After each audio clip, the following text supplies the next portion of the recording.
Baik, selamat siang Ibu Eka. Selamat siang. Iya, Ibu Eka, dengar suara saya? Sudah terdengar jelas, Kak? Kurang jelas? Sudah jelas. Oke. Suara saya sudah masuk. Ah, iya, udah mantep. Oke, udah bisa dimulai. Silakan, Mbak.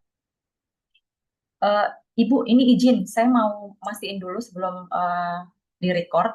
Ini nanti kita materinya apa ada boleh akan ada sesi Q&A sendiri atau pada saat pemaparan materi boleh langsung saja peserta untuk open mic dan juga apa namanya raise hand.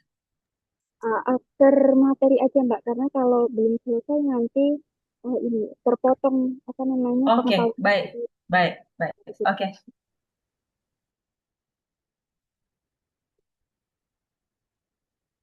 oke. Apa kabar Bapak Ibu peserta yang sudah hadir bersama kita di sini? Ada sekitar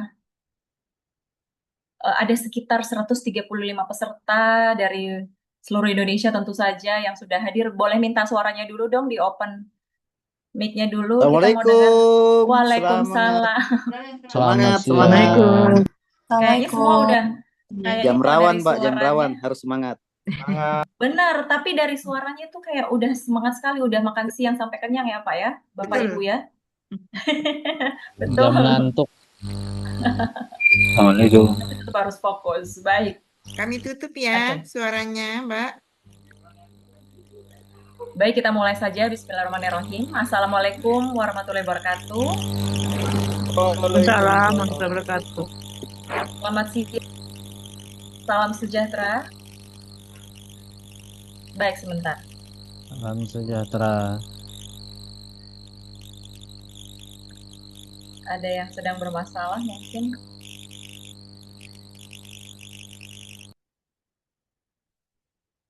Izin Bapak Ibu bisa mendengar suara saya dengan jelas?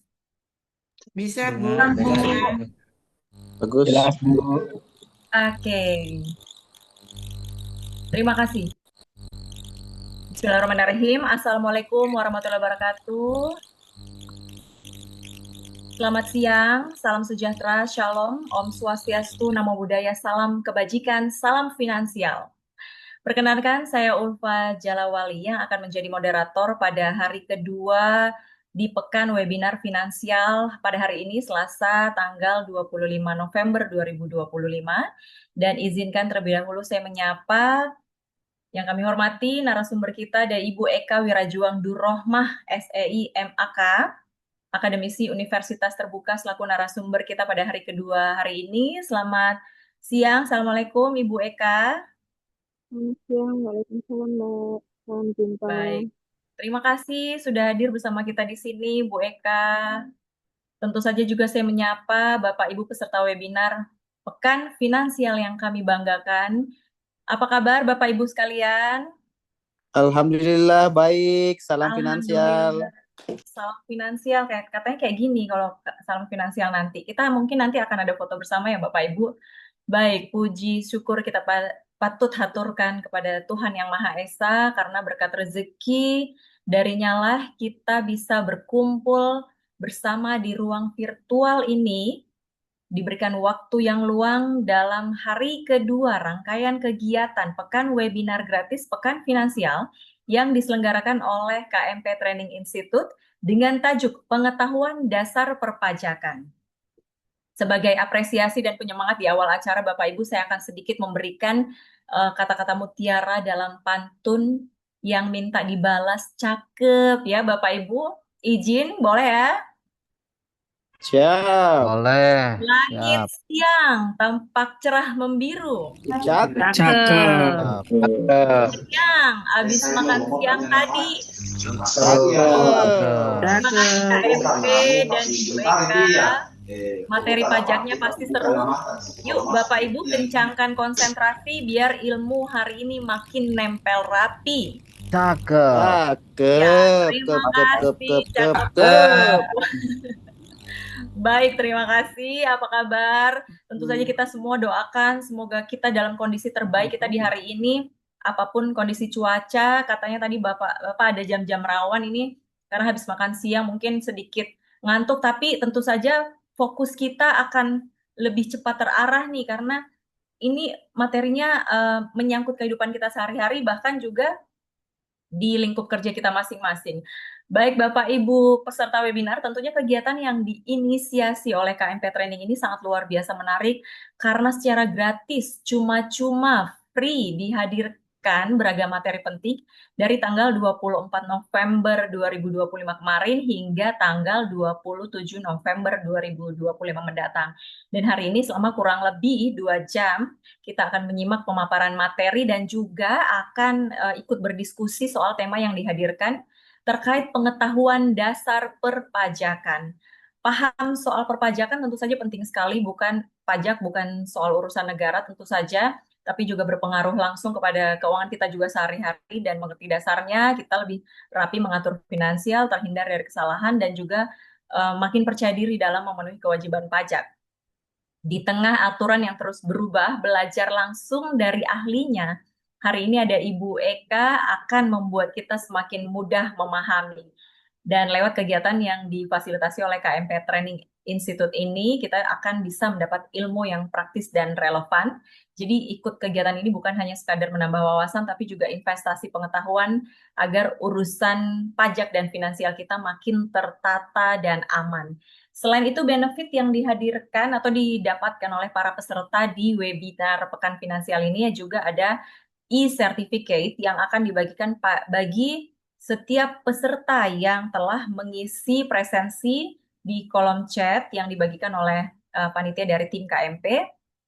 Selain itu juga materi webinar juga akan diberikan dan juga Bapak Ibu sekalian peserta webinar hari ini bisa untuk join member komunitas KMP yang tentu saja sangat berfaedah untuk self development dan juga upgrade ilmu, dan juga akan ada door prize yang dibagikan di akhir kegiatan nanti pada tanggal 27 November. Jadi Bapak Ibu juga dipersilahkan seperti kesepakatan tadi dengan Ibu Eka narasumber kita bahwa pertanyaan akan bisa disampaikan berdiskusi langsung dengan Ibu Eka narasumber kita di akhir materi, tapi juga Bapak Ibu mungkin pada saat Ibu Eka menyampaikan materi ada pertanyaan boleh langsung disampaikan di kolom chat, nanti akan saya bacakan juga. Baik, tanpa berlama-lama kita persilahkan Ibu Eka Wirajuang Durrohma, SEI, MAK, untuk menyampaikan apa saja sih yang perlu kita ketahui soal pengetahuan dasar perpajakan. Ibu Eka merupakan Kaprodi Akuntansi Universitas Terbuka, auditor internal UT juga, dan auditor eksternal salah satu KP di Jakarta. Untuk itu kita persilahkan, Ibu Eka sudah siap, waktu dan layar kita berikan kepada Ibu Eka, silakan. Baik, terima kasih Mbak Ulfa Jalawali ya atas waktu dan kesempatannya. Selamat siang, Assalamualaikum warahmatullahi wabarakatuh, Bapak Ibu sekalian. Nah, jadi Waalaikumsalam Ibu Eka. hari ini kita akan belajar ya teman-teman ya, Bapak Ibu sekalian. Saya manggilnya teman-teman saja ya, biar terasa seperti kita dekat gitu ya. Iya, jadi piring gitu. Kita seumuran gitu, Bapak Ibu. Ya. Baik. Kalau kemarin Bapak Ibu sudah belajar beberapa hal ya, dari kemarin ada manajemen pensiun, kemudian hari ini pengetahuan dasar perpajakan, dan besok masih ada 2 materi lagi. Jadi minta tolong Bapak Ibu tetap stay, tetap konsentrasi, biar ilmu-ilmu yang kita sampaikan, kita sharing bersama itu bisa diserapi dan juga bisa digunakan di keseharian Bapak Ibu sekalian. Izinkan saya untuk share screen terlebih dahulu, Bapak Ibu.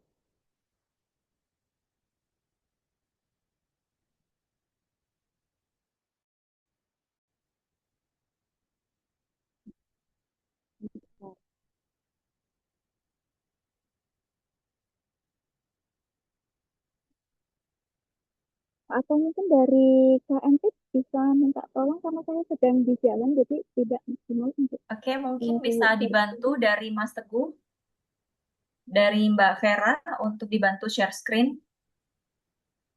Iya. Baik, terima kasih. Nah, jadi hari ini kita akan belajar terkait dengan dasar-dasar perpajakan Bapak Ibu.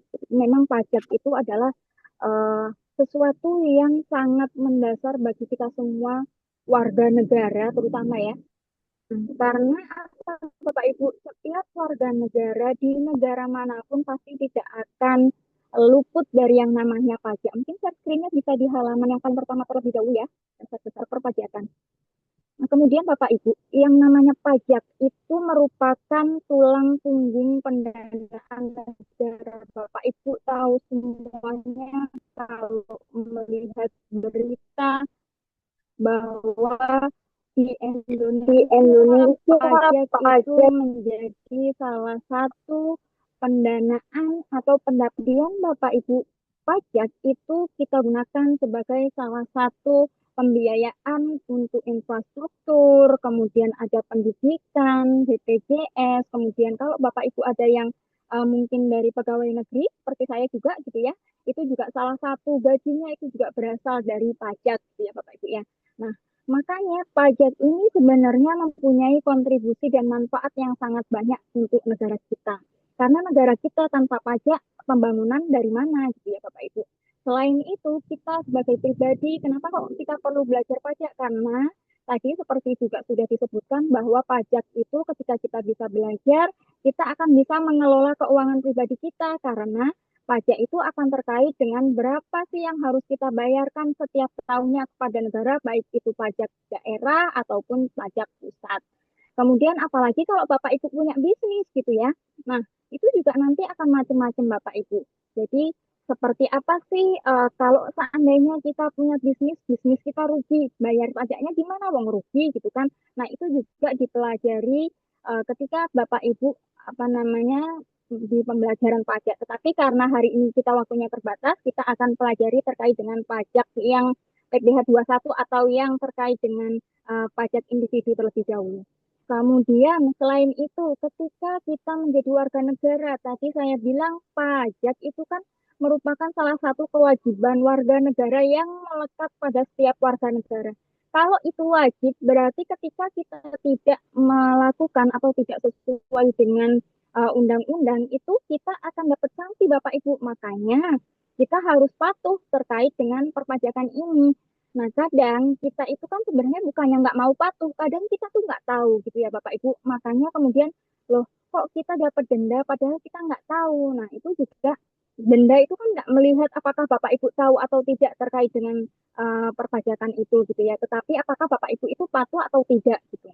Makanya kalau Bapak Ibu sudah belajar terkait dengan pajak ini, Bapak Ibu bisa menghindari resiko adanya denda atau sanksi dari otoritas pajak.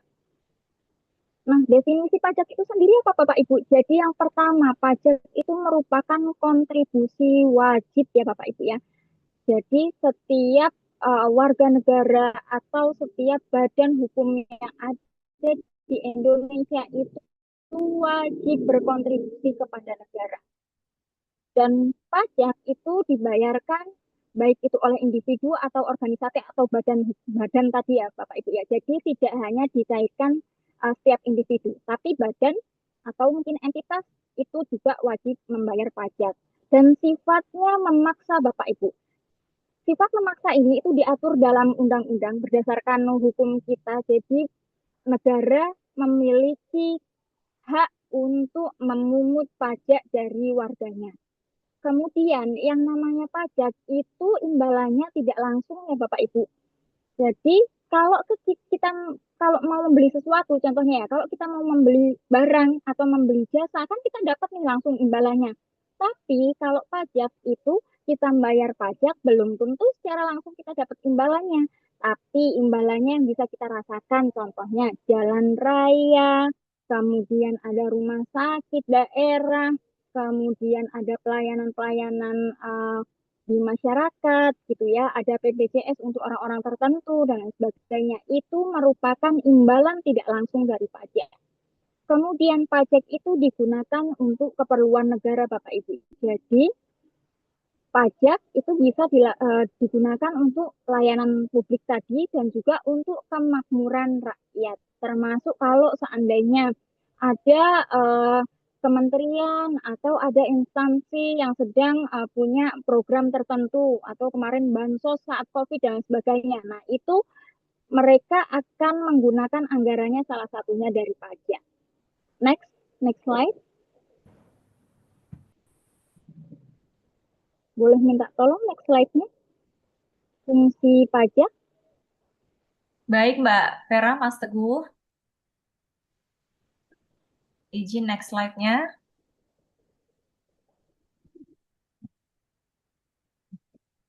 Oke, bisa dijelaskan aja dulu. Ya, oke. Oke, baik. Sambil menunggu, sambil kita jelaskan. Nah, ini ya. Jadi, fungsi pajak tadi berdasarkan beberapa yang sudah kita paparkan di depan, ada 4 fungsi pajak, Bapak Ibu. Jadi yang pertama, ketika contoh nih, membayar gaji PNS, kemudian bangun rumah sakit, kemudian membangun sekolah, itu merupakan salah satu fungsi pajak yang kita sebut sebagai fungsi anggaran, yang sumber utamanya berasal dari penerimaan negara. Kemudian, ketika ada insentif pajak saat kemarin COVID kan nggak mungkin dong kemarin COVID ekonomi sedang turun, kemudian pemerintah tetap menerapkan pajak yang dengan kondisi normal, itu kan kasihan gitu kan. Nah, makanya kemudian pemerintah membuat adanya insentif pajak. Kemudian ada juga pemerintah untuk barang-barang mewah, mereka mengenakan pajak namanya pajak barang mewah. Pajaknya beda dengan PPN gitu ya.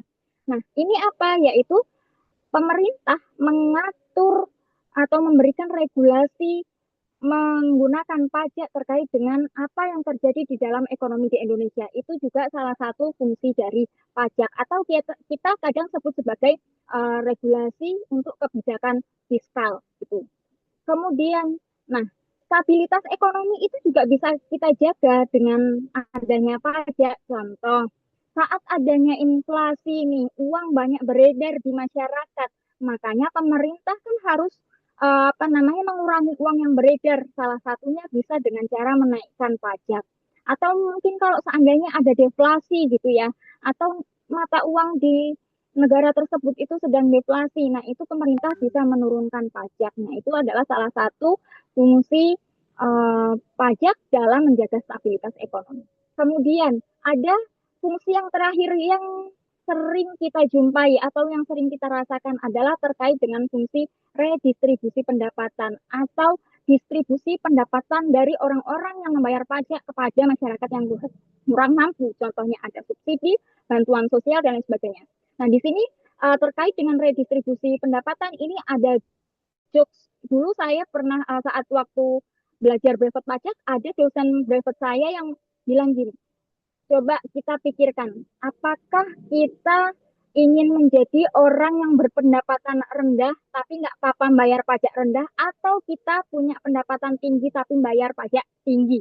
Jokesnya itu. Kenapa seperti itu Bapak Ibu? Karena kita tahu untuk PPh itu kan dikenakannya progresif. Kemudian kayak PPN, semakin kita banyak belanja, berarti kita bayar pajaknya semakin besar. Artinya apa? Berarti pendapatan kita juga tinggi, gitu kan? Nah, jokesnya di situ. Jadi kita mau menjadi orang yang punya pendapatan tinggi tapi bayar pajak tinggi, atau menjadi orang yang punya pendapatan rendah atau bayar pajak rendah dengan bayar pajak rendah karena pendapatannya rendah tadi ya, gitu ya. Itu sebuah jokes yang oh iya, benar juga, masuk akal. Salah satu sisi spiritual yang juga kita ilhami gitu ya Bapak Ibu ya. Istilahnya, oh kita nih bersyukur nih kita dapat rezeki yang lebih, jadi kita harus bayar lebih sehingga nanti dari pajak ini kita bisa memberikan yang terbaik untuk negara kita, bisa ada redistribusi pendapatan dan sebagainya. Gitu. Next. Nah, kenapa sih sebenarnya rakyat itu wajib membayar pajak? Jadi ada landasan filosofisnya Bapak Ibu di sana. Ada beberapa teori yang mendasari. Yang pertama itu teori asuransi. Jadi bayar pajak itu kita ibaratkan kita sebagai warga negara itu kita dilindungi oleh negara kita. Kemudian ada teori kepentingan. Nah, di sini itu dinyatakan bahwa pembayar pajak itu dikaitkan dengan kepentingan yang diperoleh individu dari negara. Semakin besar kepentingan kita, itu akan semakin besar pajak yang kita bayarkan. Contoh nih, kita punya rumah, kita punya mobil, kita punya kepentingan dong rumah kita itu bisa kita tempati dengan aman, mobil kita bisa kita gunakan, kita bisa berada di jalan raya dengan jalan yang mulus dan lain sebagainya. Artinya apa? Di situ kita punya kepentingan. Kalau kita punya kepentingan di situ berarti artinya pajak kita pun akan semakin besar yang kita bayarkan, yaitu tadi pajak rumah dan juga pajak kendaraan. Dan itu berbeda ketika kita belum mempunyai rumah, nggak punya rumah berarti kita nggak harus bayar pajak rumah gitu ya. Dan juga kalau nggak punya kendaraan kita tidak menggunakan jalan raya kan gitu ya Bapak Ibu. Makanya ini ada yang namanya teori kepentingan. Kemudian ada teori daya pikul. Nah, di dalam teori daya pikul ini Bapak Ibu, itu setiap beban pajak itu akan disesuaikan dengan kemampuan setiap orang Bapak Ibu. Jadi kita kalau melihat ada implementasi dari pajak ini, ada konsep yang namanya PTKP Bapak Ibu atau penghasilan tidak kena pajak. Jadi pajaknya Bapak Ibu itu tidak langsung dari tarifnya dikalikan ke penghasilan Bapak Ibu, tapi dikurangi terlebih dahulu dengan PTKP. Nah, nanti kita lihat dari rumusnya PTKP itu seperti apa sih, nanti kita lihat. Kemudian ada teori bakti. Teori bakti itu pajak dianggap sebagai salah satu bentuk kewajiban mutlak dari kita sebagai rakyat untuk mengabdi demi kelangsungan hidup negara kita tanpa mengharapkan tadi imbalan langsung gitu ya. Kemudian yang terakhir ada teori asas daya beli. Jadi kadang Bapak Ibu pajak itu bisa digunakan untuk menarik daya beli dari masyarakat melalui pajak.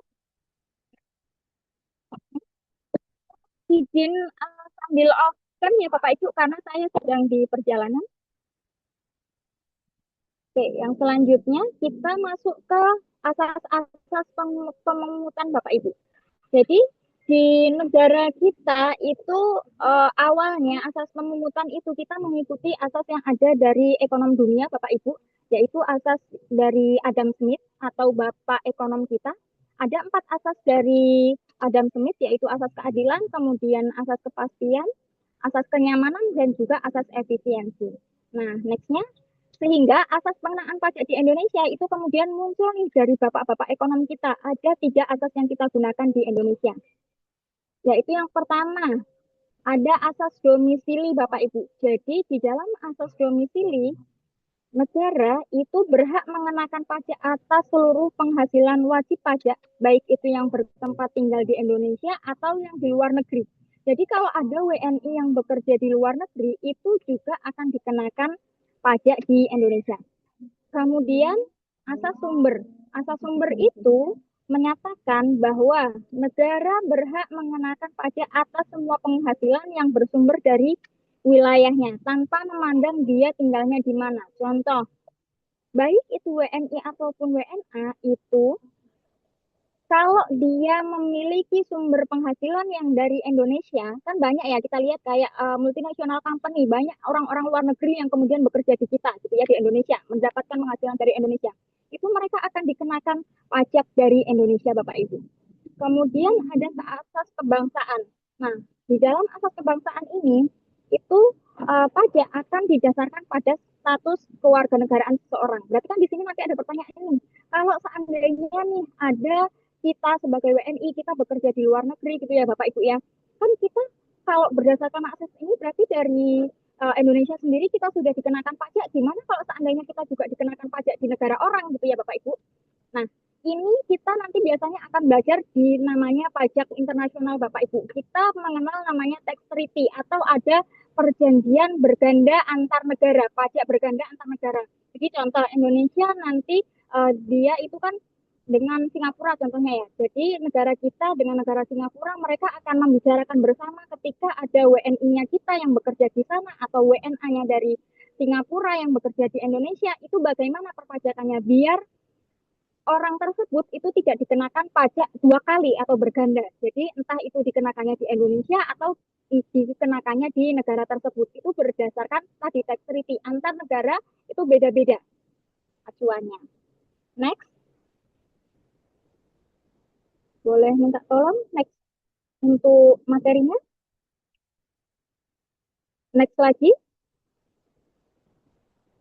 Untuk klasifikasi pajak berdasarkan penggolongan. Nah, ini Bapak Ibu, jadi kadangkala kalau orang-orang yang tidak belajar pajak itu menganggap semua pajak adalah pajak pusat atau pajak yang dikelola oleh pemerintah pusat. Padahal enggak Bapak Ibu. Jadi kadang-kadang kalau kita ngelihat di sosmed gitu ya Bapak Ibu ya, ada warga negara kita atau ada masyarakat kita yang protes terkait dengan pajak kendaraan, tapi dia ditujukannya ke pemerintah pusat ya salah gitu kan. Itu padahal yang namanya uh, pajak kendaraan itu merupakan pajak daerah. Nah, makanya kita harus tahu dulu penggolongan terkait dengan pajak ini. Jadi, kalau berdasarkan pengelolaannya, pajak itu dibagi menjadi dua Bapak Ibu, yaitu pajak pusat dan juga pajak daerah. Yang pajak pusat itu antara lain ada pajak penghasilan, kemudian PPN, PPNBM, dan PBB khusus untuk yang kehutanan dan kelautan. Kemudian kalau untuk pajak daerah itu PBB P2, yaitu yang kalau Bapak Ibu punya tanah bangunan di kabupaten kota, itu merupakan pajak daerah. Kemudian kalau ada hotel, restoran, itu pajaknya adalah masuk pajak daerah. Kemudian ada pajak-pajak daerah tertentu, contoh ada reklame, itu masuknya adalah ke pajak daerah. Dan juga pajak kendaraan bermotor. Jadi kita harus bisa membedakan mana pajak yang merupakan pajak pusat dan mana yang merupakan pajak daerah. Nah, ini ada yang lucu juga terkait dengan implementasi, terutama yang di pajak daerah Bapak Ibu. Ketika kita contoh nih makan di sebuah restoran atau di kafe, kita kan suka ngelihat di bawahnya ada pajak ya Bapak Ibu ya. Mereka itu selain mengenakan PPN, biasanya mereka nulisnya itu bukan pajak restoran, tapi pajak apa gitu, macam-macam tuh Bapak Ibu.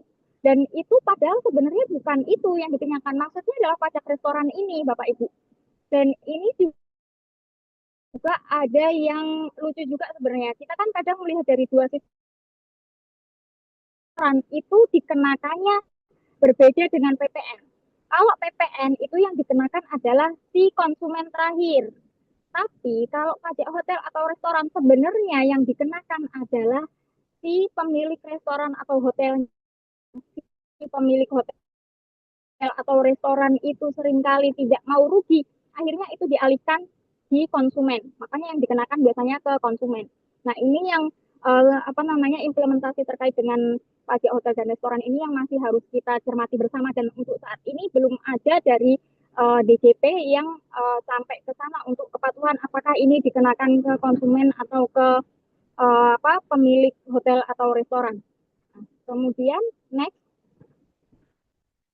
untuk sistem sel-sel pajak, boleh next untuk materinya. Nah, sel-sel pajak itu merupakan sistem yang digunakan untuk menghitung besarnya pajak terutang. Jadi tadi kita bilang pajak itu kan kewajiban yang harus kita bayarkan dari warga negara ke negara ya. Dan itu negara bilangnya kita utang ke negara karena ada kewajiban yang harus kita bayarkan. Ini cara ngitungnya itu ada 3 macam Bapak Ibu, yaitu kita bilangnya ada sel-sel nyata atau real, atau ini udah ada beneran nih pengeluarnya, contoh PPN ya yang biasanya muncul, kita belinya berapa harganya, kemudian dikenakan pajak berdasarkan harga realnya. Kalau sekarang kan 11% ya Bapak Ibu, bilangnya sih 12%, tapi masih 12 per 12 per 11 kali 11% gitu. Hitungnya ada hitungannya, itu sebenarnya masih 11%. Karena kemarin masih banyak isu yang belum mau penggunaan PPN 12%, atau Indonesia masih belum siap dengan PPN yang 12%. Kemudian atau ada juga yang sel-sel anggapan atau fiktif. Jadi penghitungannya itu didasarkan pada anggapan bahwa di awal tahun pajak itu akan sama nih penghasilan kita dengan tahun sebelumnya. Contoh ini biasanya terkait dengan PPh badan Bapak Ibu. Contoh nih, tahun ini ada si perusahaan A, dia sudah punya laba sebesar 200 juta gitu ya contohnya. Nah, PPh badan itu kan 20%. Kemudian dikalikan dengan PPh tersebut. Nah, nanti tahun depan kira-kira itu kita bayar pajaknya akan sekian. Itu berdasarkan dari sel-sel anggapan ini, melihat dari laba tahun sebelumnya. Kemudian sel-sel campuran Bapak Ibu, itu kombinasi keduanya. Itu di awal tahun kita kita anggap dulu nih penghasilan kita tuh kira-kira dalam 1 tahun akan berapa, nanti di akhir tahun akan kita hitung lagi.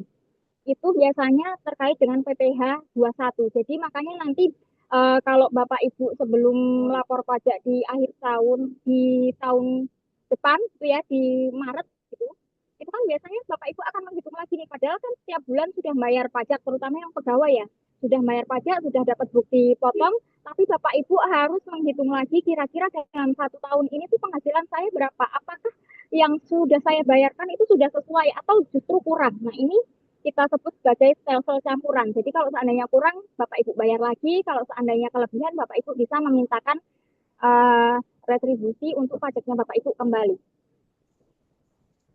Next, sistem pemungutan di Indonesia itu Bapak Ibu yang sering dengar itu adalah istilah self-assessment system.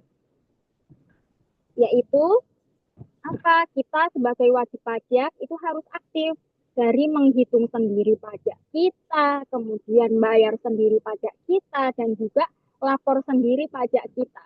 Kalau seandainya kita tidak melakukan salah satu atau bahkan beberapa dari kewajiban kita ini terkait tadi hitung, bayar, dan lapor, itu kita kena denda. Termasuk kalau seandainya sebenarnya kita sudah ngitung, kita sudah bayar, tapi kita lupa lapor SPT, itu akan kena denda. Kalau orang pribadi itu 100.000 per tahun Bapak Ibu. Jadi Bapak Ibu jangan sampai ketinggalan untuk melakukan salah satu kewajiban Bapak Ibu atau kita semua sebagai wajib pajak. Nah, pemerintahnya di sini sebagai pengawas. Biasanya yang self-assessment system ini diterapkan pada PPH ataupun PPN.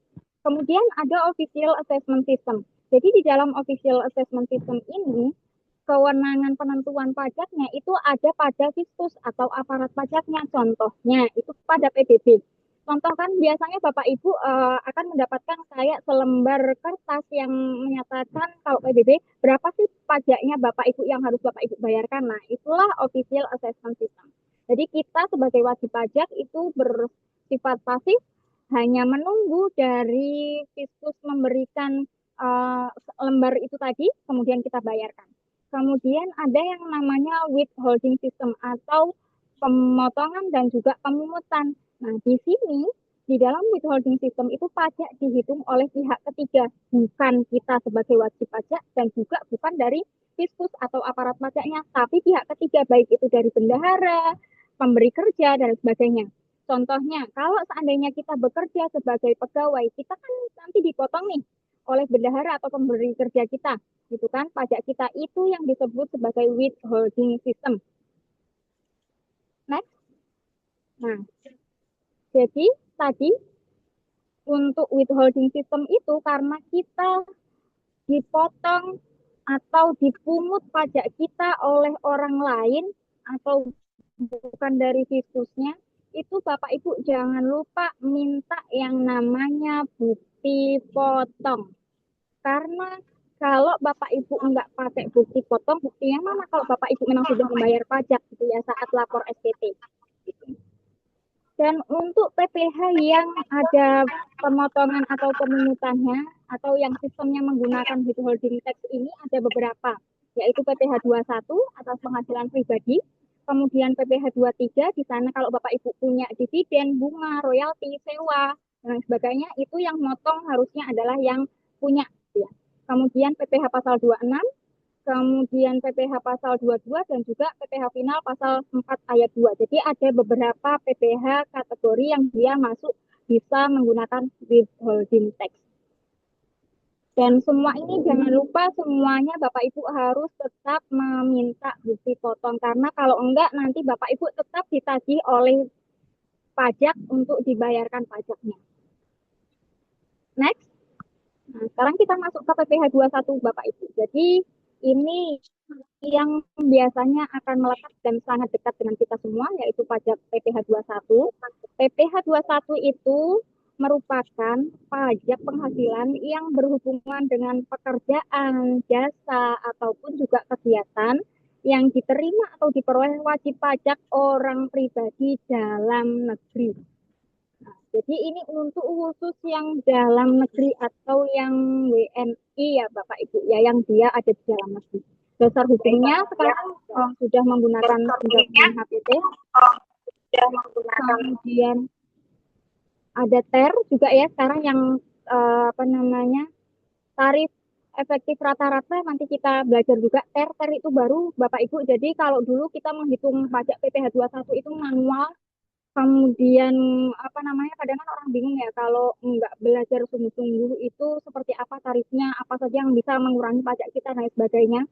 Nah, sekarang sudah ada TER atau tarif efektif rata-rata, itu nanti tinggal dikalikan saja dengan penghasilan kita, baru nanti di akhir tahun kita menghitung kembali pajak kita apakah masih ada kekurangan atau tidak. Kemudian pemungutnya untuk PPh 21 ini adalah tadi ya pajak pusat, dia termasuk pajak pusat dan juga termasuk pajak langsung atau dia tidak bisa dialihkan ke orang lain. Dan memperhatikan siapa sih ini orangnya, apakah orangnya punya penghasilan atau enggak, itu PPh 21. Next. Nah, kita belajar terkait dengan subjek dan objek pajaknya.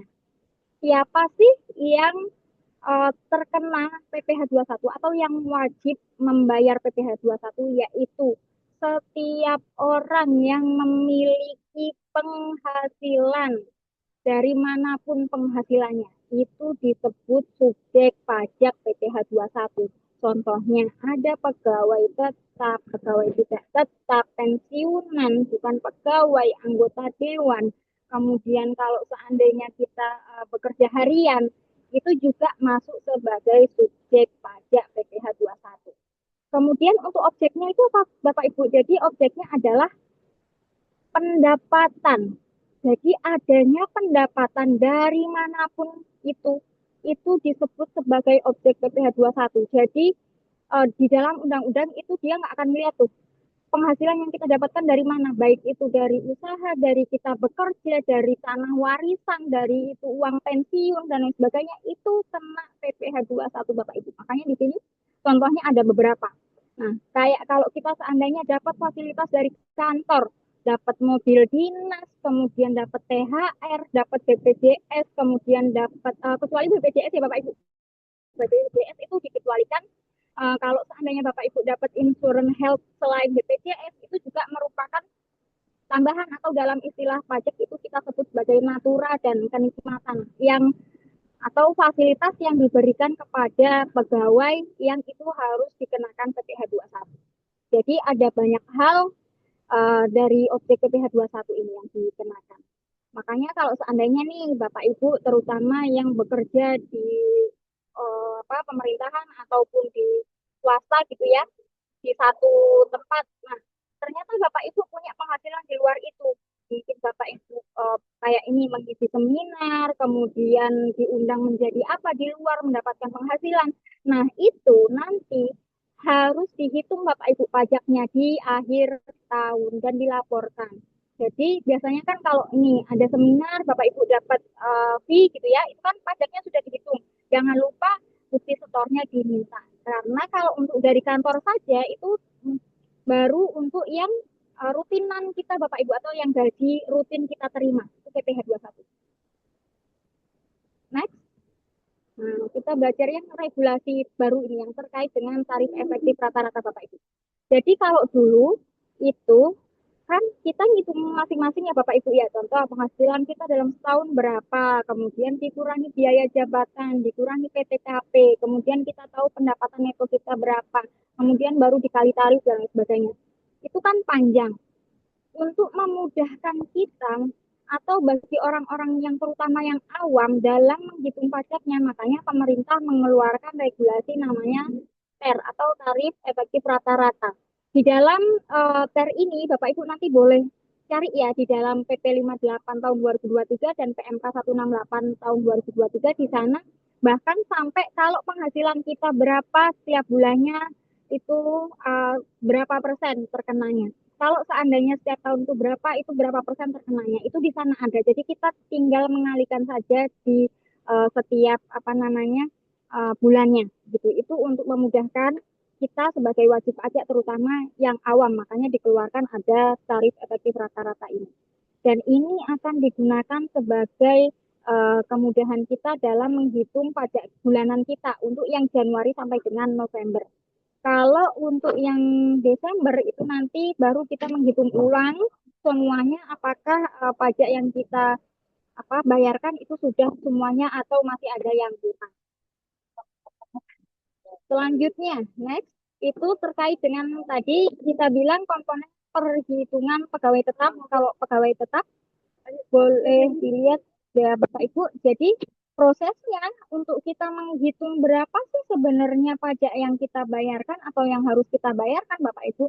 Pertama kita tengok dulu penghasilan bruto kita berapa. Penghasilan semuanya, take home pay-nya kita berapa gitu ya. Kemudian kita kurangi dengan biaya jabatan. Jadi setiap orang yang bekerja itu pemerintah memberikan pengurangan namanya biaya jabatan Bapak Ibu. Kemudian kalau seandainya Bapak Ibu membayar iuran pensiun atau jaminan hari tua, itu juga boleh dikurangi. Kan iurannya per bulan ya Bapak Ibu, itu boleh dikurangi di sini. Tapi kalau enggak bayar atau tidak ada pembayaran, ya enggak bisa dikurangi gitu ya. Kemudian baru kita mendapatkan penghasilan neto kita, dan kemudian masih dikurangi PTKP Bapak Ibu atau penghasilan tidak kena pajak. Jadi PTKP ini fungsinya Bapak Ibu adalah negara itu sudah memperhitungkan kira-kira satu orang itu kalau kita punya penghasilan, kita kalau gajinya sekian atau penghasilannya sekian, itu cukup untuk kehidupan kita tanpa kita harus membayar pajak. Tapi kalau kita sudah dianggap lebih dari cukup atau lebih dari PTKP, baru kita dikenakan pajak. Itu yang kita sebut sebagai PTKP. Makanya sebenarnya negara kita tuh sudah memperhitungkan.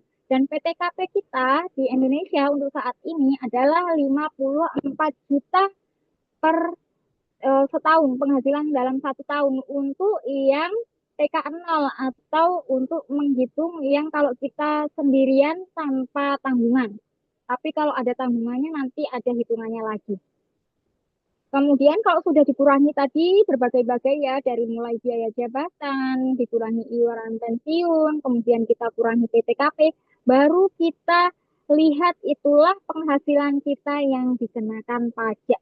Jadi bukan penghasilan bruto kita yang dikenakan pajak, tapi penghasilan yang sudah dikurangi beberapa hal tadi. Next. Nah, biaya jabatan tadi itu berapa persen Bapak Ibu? Jadi biaya jabatan itu hitungannya adalah 5% dari penghasilan bruto kita. Tapi ada maksimalnya Bapak Ibu. Maksimalnya adalah 500.000 per bulan atau 6 juta per tahun. Contoh, kalau seandainya Bapak Ibu penghasilannya setahun adalah 1 miliar gitu ya.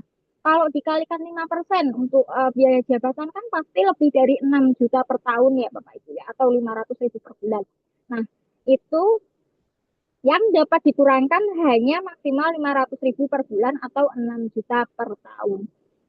Jadi ada batas maksimalnya meskipun ada persentase 5% kali penghasilan bruto. Kemudian terkait sama PTKP tadi Bapak Ibu atau penghasilan yang tidak dikenakan pajak itu untuk diri sendiri atau TK0 itu 54 juta.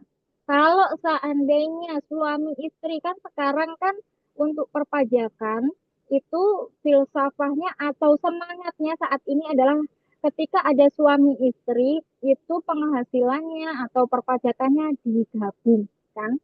Nah, kalau seperti itu berarti dua-duanya kalau seandainya bekerja berarti 54 juta dikalikan 2 untuk PTKP-nya kalau dia belum punya tanggungan. Tapi kalau seandainya yang bekerja satu saja, kemudian dia sudah menikah, belum punya anak atau tanggungan, maka PTKP-nya adalah 54 juta ditambah 4.500.000. Kemudian kalau seandainya habis menikah punya tanggungan satu anak berarti ditambah lagi PTKP-nya 4.500.000. Berarti kalau seandainya contoh kita tidak kawin punya 2 tanggungan, contohnya ya berarti tidak kawinnya itu PTKP-nya 54 juta, kemudian 2 tanggungannya itu 4.500.000 kali 2, yaitu PTKP-nya jadi 63 juta. Dan di sini Bapak Ibu yang disebut tanggungan oleh negara ada maksimalnya 3. Dan tanggungan tidak harus anak kandung Bapak Ibu. Jadi ini bisa didaftarkan. Contoh kalau seandainya Bapak Ibu menanggung orang tua tapi belum ada anak gitu ya. Nah, Bapak Ibu bisa masukkan orang tua Bapak Ibu sebagai tanggungan Bapak Ibu di dalam pajak ini untuk menjadi tanggungan Bapak Ibu yang akan berimbas pada PTKP Bapak Ibu ini tadi gitu ya. Bisa menambahkan PTKP-nya Bapak Ibu. Next. Nah, tadi terakhir setelah kita hitung semua pajak bruto kita dikurangi biaya jabatan, iuran-iuran, kemudian juga dikurangi oleh PTKP, baru setelah itu pajak kita yang PKP atau penghasilan kena pajaknya itu akan dikalikan dengan yang namanya PPh pasal 17 atau tarif dari pajak itu sendiri.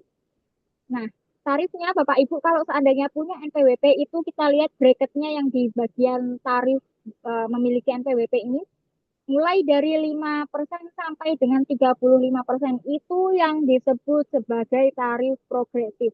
Atau semakin tinggi penghasilan seseorang itu akan semakin tinggi juga pajak yang dibayarkan. Dan ini cara ngitungnya nggak langsung dikalikan Bapak Ibu. Contoh ya, kalau seandainya kita tadi dari penghasilan sudah dikurangi berbagai macam, kok kita masih PKP-nya atau penghasilan kena pajaknya itu 100 juta gitu ya. Bukan caranya langsung 100 juta dikali 15%. Enggak Bapak Ibu, tetapi cara menghitungnya adalah pertama, 60 jutanya dulu, bracket yang pertama, di bagian kategori yang pertama ini, dikalikan 5% dulu. Sisanya berapa? 100 juta kurangi 60 juta kan masih 40 juta. Nah, baru yang 40 jutanya dikalikan 15%. Jadi tidak langsung 100 juta dikalikan 15%. Ini yang kita sebut sebagai progresif atau bertingkat. Jadi nanti Bapak Ibu coba, kalau Bapak Ibu penasaran dengan pajaknya Bapak Ibu ya, hitung coba penghasilannya Bapak Ibu dalam 1 tahun berapa. Kemudian Bapak Ibu kurangi dengan biaya jabatan atau 5% kali penghasilan bruto Bapak Ibu. Maksimalnya tadi 6 juta per tahun atau 500.000 per bulan ya Bapak Ibu. Kemudian kalau seandainya Bapak Ibu punya iuran pensiun, itu juga silakan dihitung, dikurangkan per bulannya berapa. Biasanya sih ada persentasenya ya. Kalau kayak BPJS Ketenagakerjaan kan berapa persen ditanggung oleh perusahaan, berapa persen ditanggung oleh si pekerja gitu ya. Nah, itu Bapak Ibu yang dihitung adalah yang dibayarkan oleh Bapak Ibu. Terus silakan bisa dikurangi. Setelah itu Bapak Ibu tengok PTKP Bapak Ibu berapa. Apakah Bapak Ibu TK 0 atau Bapak Ibu belum kawin diri sendiri saja atau Bapak Ibu dengan suami istri sudah bekerja dan digabung perpajakannya berarti 54 juta dikalikan 2 kalau sama-sama bekerja tanpa tanggungan, atau kalau seandainya Bapak Ibu tadi sudah menikah tetapi belum punya tanggungan berarti 54 juta ditambahkan 4.500.000. Kalau ada tanggungannya tambahkan lagi tanggungannya. 4.500.000 kali berapa tanggungannya? Maksimal 3 tadi ya.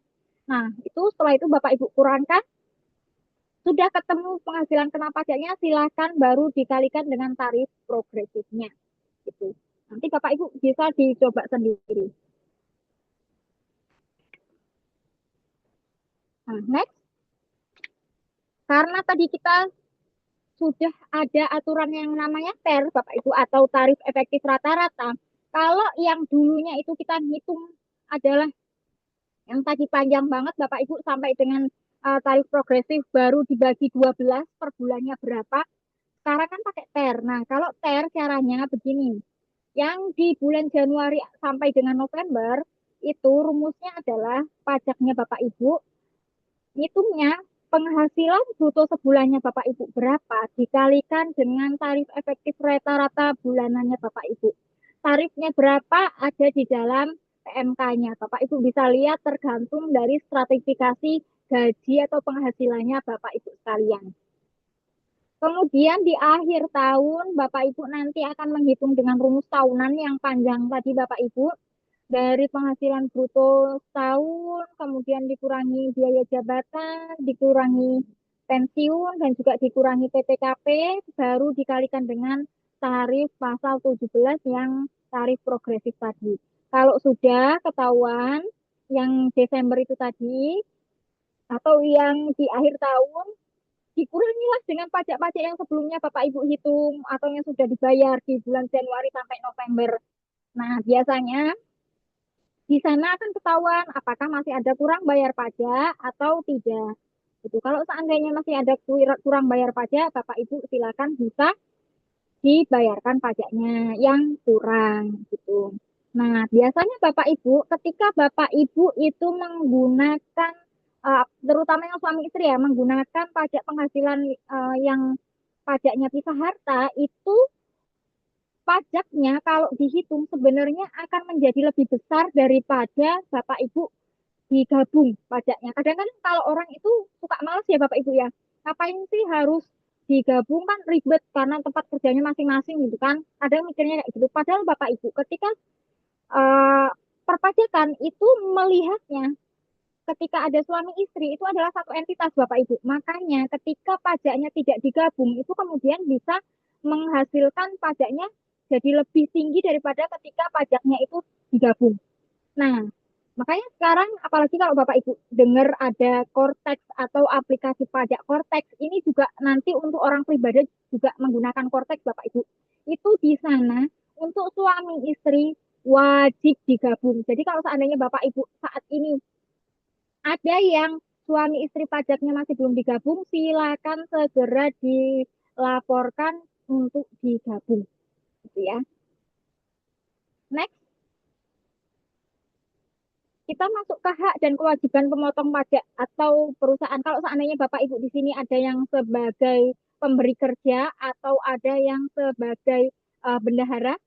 Nah, ini apa hak dan kewajibannya? Atau seandainya Bapak Ibu punya kontrakan, menyewakan kontrakan ke orang lain, kan tadi Bapak Ibu harus memungut PPh pasal 23 atas sewa ya Bapak Ibu. Nah, berarti apa nih yang harus dilakukan gitu ya? Pertama, harus mendaftarkan diri ke KPP sebagai wajib pajak yang terdaftar. Apalagi kemarin sudah mulai ada aturan sinkronisasi antara NPWP dengan NIK. Jadi sudah tidak ada lagi kita kalau membayar pajak NPWP-nya berapa itu udah nggak lagi, tapi NIK-nya berapa gitu ya Bapak Ibu. Sekarang karena semuanya sudah menggunakan NIK yang sudah tersinkronisasi. Kemudian perusahaan itu atau pemotong pajak itu wajib menghitung dan membuat bukti potong pajak dan menyetorkan pajaknya. Ini dia Bapak Ibu. Ketika Bapak Ibu mungkin ada yang sudah mendengar sengketa pajak atau ada apa namanya fraud di bidang pajak itu kadang-kadang gini. Perusahaan itu sudah motong pajaknya orang gitu ya atau yang diberi kerja atau yang bekerja gitu ya Bapak Ibu sudah dipotong tuh mereka sudah dikasih bukti potongnya tapi kemudian si pemberi kerja atau si perusahaan ini tidak menyetorkan pajaknya yang sudah dipotong tadi akhirnya apa Bapak Ibu kan ditagih dong yang tadi wajib pajaknya gitu kan padahal wajib pajaknya merasa loh saya sudah dipotong ini bukti potongnya ada gitu tapi karena tidak disetorkan oleh si perusahaan itu tadi, makanya itu yang kita sebut sebagai kecurangan di bidang pajak itu salah satu di situ.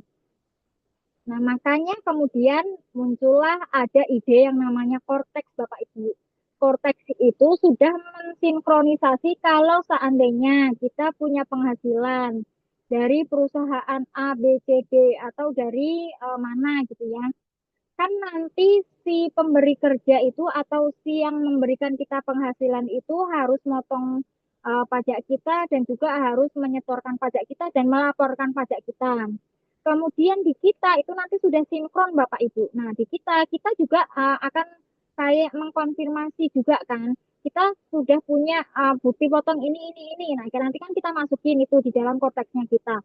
Nah, nanti kemudian itu akan disinkronisasi itu di dalam korteks itu akan kelihatan kalau seandainya ada perusahaan atau institusi atau ada wajib pajak yang melakukan kecurangan pajak atau biasanya ya tadi Bapak Ibu yang satu itu sudah memotong, sudah menyetor dan sebagainya, yang satu nggak lapor. Nah, ini itu akan ketahuan atau kelihatan. Ini yang biasanya kecurangan pajak itu salah satunya di sini. Itu yang sangat banyak terjadi di negara kita itu yang seperti itu. Makanya tadi dengan adanya Cortex itu semuanya sudah sinkronisasi dan nanti akan kelihatan. Kemudian Bapak Ibu, kalau seandainya kita tuh uh, punya penghasilan bulan ini sih melebihi PTKP gitu ya. Tapi bulan depan tuh kita penghasilannya nggak melebihi PTKP, atau kita bilangnya pajaknya tuh nihil gitu atau nol karena nggak mencapai PTKP, itu gimana?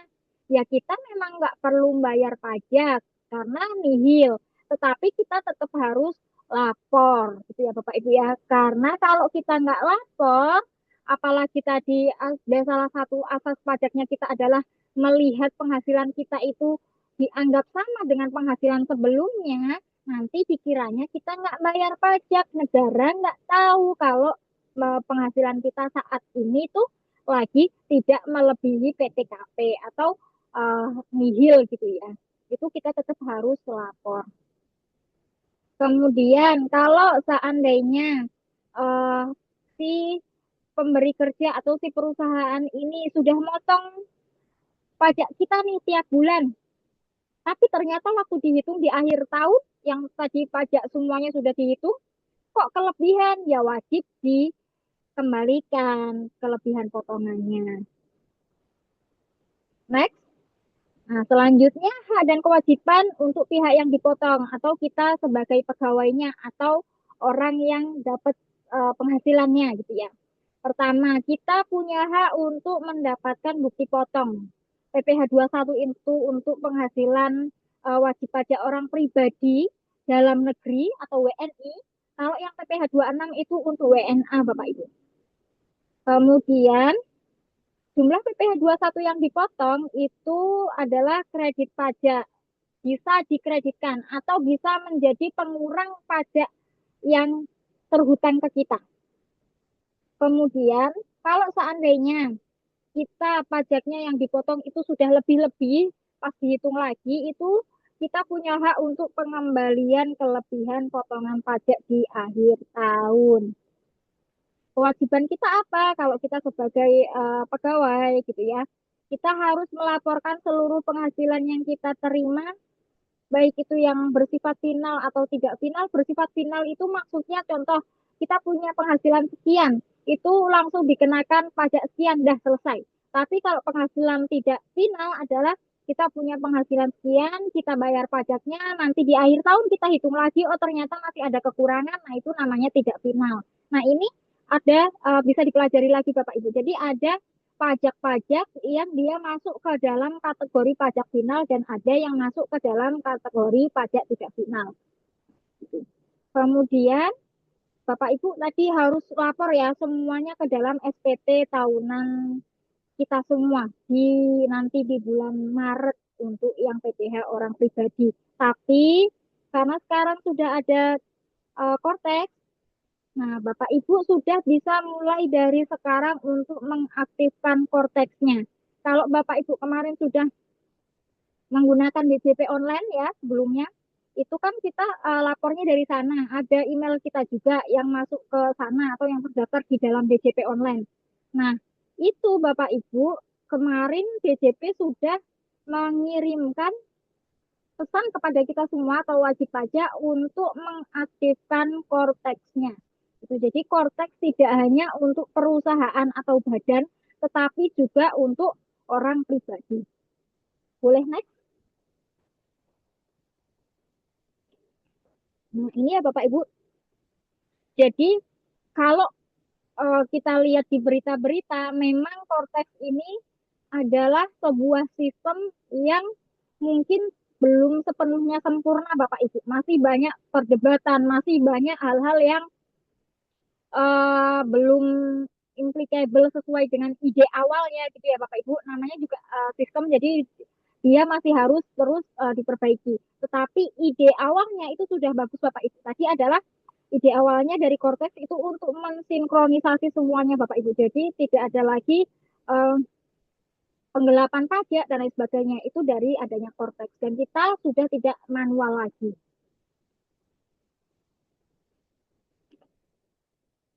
Nah, Cortex itu kita juga biasa sebut sebagai sistem inti administrasi perpajakan. Jadi di sana merupakan mesin dari administrasi pajak yang baru, mengubah cara data yang dikelola tadi Bapak Ibu, memproses dan melaporkan secara fundamental. Jadi karena kan kayak perbankan lah Bapak Ibu. Untuk perbankan kan saat ini juga sudah sinkronis ya Bapak Ibu. Seandainya nih kita punya apa namanya rekening di bank A, B, C, D gitu ya. Itu dari BI pun mereka sudah ada mencatat sebenarnya uang kita tuh di mana saja dan lain sebagainya, itu sudah sinkronis. Dan juga termasuk kalau kita punya saham atau apa namanya, kalau seandainya Bapak Ibu punya investasi berupa saham, kemudian obligasi dan lain sebagainya, itu sudah tersinkronisasi semuanya. Nah, ini adalah salah satu ide dari Cortex ini Bapak Ibu. Nah, di dalam Cortex itu untuk yang PPh orang pribadi ada 3 tahap yang perlu kita lakukan. Yang pertama kita harus registrasi tadi Bapak Ibu. Jadi Bapak Ibu yang sudah punya DJP online kemarin, coba dicek kembali di dalam emailnya itu sudah ada permohonan atau sosialisasi untuk segera mengaktifkan Cortex-nya. Kemudian kalau sudah aktif nanti Cortex-nya, Bapak Ibu kan setiap bulan kan akan dapat pemotongan dan pembayaran pajak ya Bapak Ibu ya dari pemberi kerja kita. Nah, kalau kita sebagai apa namanya orang pribadi atau yang bekerja itu kita belum perlu ngapa-ngapain Bapak Ibu. Tetapi untuk perusahaannya sudah harus segera apa namanya memotong dan membayarkan melalui Cortex. Kemudian Bapak Ibu yang tahap selanjutnya adalah pelaporan. Nah, di sini Bapak Ibu. Jadi ada perubahan peran pada kita sebagai wajib pajak itu berubah. Kalau dulu kita lapor SPT-nya itu menggunakan DJP online atau bahkan dulu ada yang masih manual by kertas gitu ya Bapak Ibu ya, terus kita mengirimkan ke apa, ada yang ke kantor pos, kemudian ada yang ke kantor pajak kalau nanya-nanya dan sebagainya. Nah, ini semuanya sudah melalui Cortex. Jadi kita sudah langsung lapor secara otomatis di Cortex dan kita sudah bisa melihat dari mana saja sih pemotongan yang dilakukan oleh penghasilan kita gitu. Nah, ini di sini Bapak Ibu. Detailnya Bapak Ibu itu di sana contoh di dalam registrasi. Apa sih yang berubah? Yaitu pertama terkait dengan single identity number Bapak Ibu. Jadi yang tadinya NPWP itu waktu masih di DJP online terakhir itu kan kita harus mensinkronisasi ya antara NIK dengan NPWP. Untuk yang di Cortex itu yang kita gunakan satu saja sekarang, sudah NIK, bukan NPWP lagi. Kemudian ada pemadanan atau validasi Bapak Ibu. Jadi kalau di Indonesia, meskipun kita tahu ya Bapak Ibu, NIK tuh kadang-kadang apa ya, satu orang masih bisa punya beberapa KTP ya Bapak Ibu. Itu ya mungkin oknum kebocoran. Nah, tetapi dengan adanya Cortex ini, adanya pemadanan ini akan mengurangi hal-hal yang seperti ini Bapak Ibu. Jadi sudah tadi mengurangi adanya kecurangan-kecurangan di bidang perpajakan. Kemudian juga bisa menjadi fondasi data Bapak Ibu. Jadi Cortex itu bisa mengenali data pajak kita, apakah kita sudah patuh terhadap semua peraturan perpajakan atau belum. Jadi karena pajak kan tadi tidak hanya terkait dengan PPh 21 ya Bapak Ibu, tapi banyak kalau seandainya kita punya barang berharga, kita punya harta dan sebagainya, itu kan semuanya mengandung pajak ya Bapak Ibu. Nah, di sana nanti akan kelihatan. Selanjutnya, nah, di dalam bukti potong Bapak Ibu yang tadi saya bilang, jadi di sana itu nanti karena sudah tersinkronisasi, itu nanti akan otomatis terisi Bapak Ibu, dan itu real time Bapak Ibu. Jadi kadang kan apa ya, ini kan hampir sama dengan filsafahnya untuk kalau Bapak Ibu ada yang dari akuntan, yaitu accrual ya Bapak Ibu ya. Jadi real time itu, jadi biar kelihatan sebenarnya saat ini tuh pajak kita berapa, penghasilan kita berapa, enggak ditunda-tunda nanti. Kadang kan ada yang melaporkannya nanti pas sudah lewat beberapa bulan sampai sebelum lapor pajak tahunan gitu ya. Nah, ini kita sudah tidak bisa lagi yang seperti itu, tapi sudah apa namanya, sudah real time.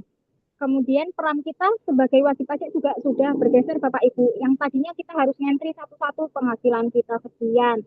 kemudian pemotongannya apa aja, dari mana aja. Nah, kita sudah jadi validator aja Bapak Ibu, karena tadi sudah masuk secara otomatis di konteksnya kita hanya memvalidasi mana-mana yang beneran bukti potong yang sudah ada di kita atau yang sudah dipotong oleh kita, gitu ya.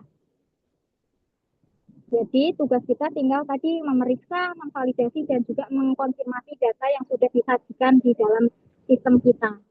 Kecuali tadi kalau harta, utang, penghasilan di luar gaji itu kan kadang-kadang masih apa, kita sendiri ya Bapak Ibu, kalau kita tidak lapor ya dari DJP nggak tahu. Nah itu harus kita upgrade. Seandainya kita ada penambahan harta atau harta kita ada yang dijual, itu tetap harus kita laporkan.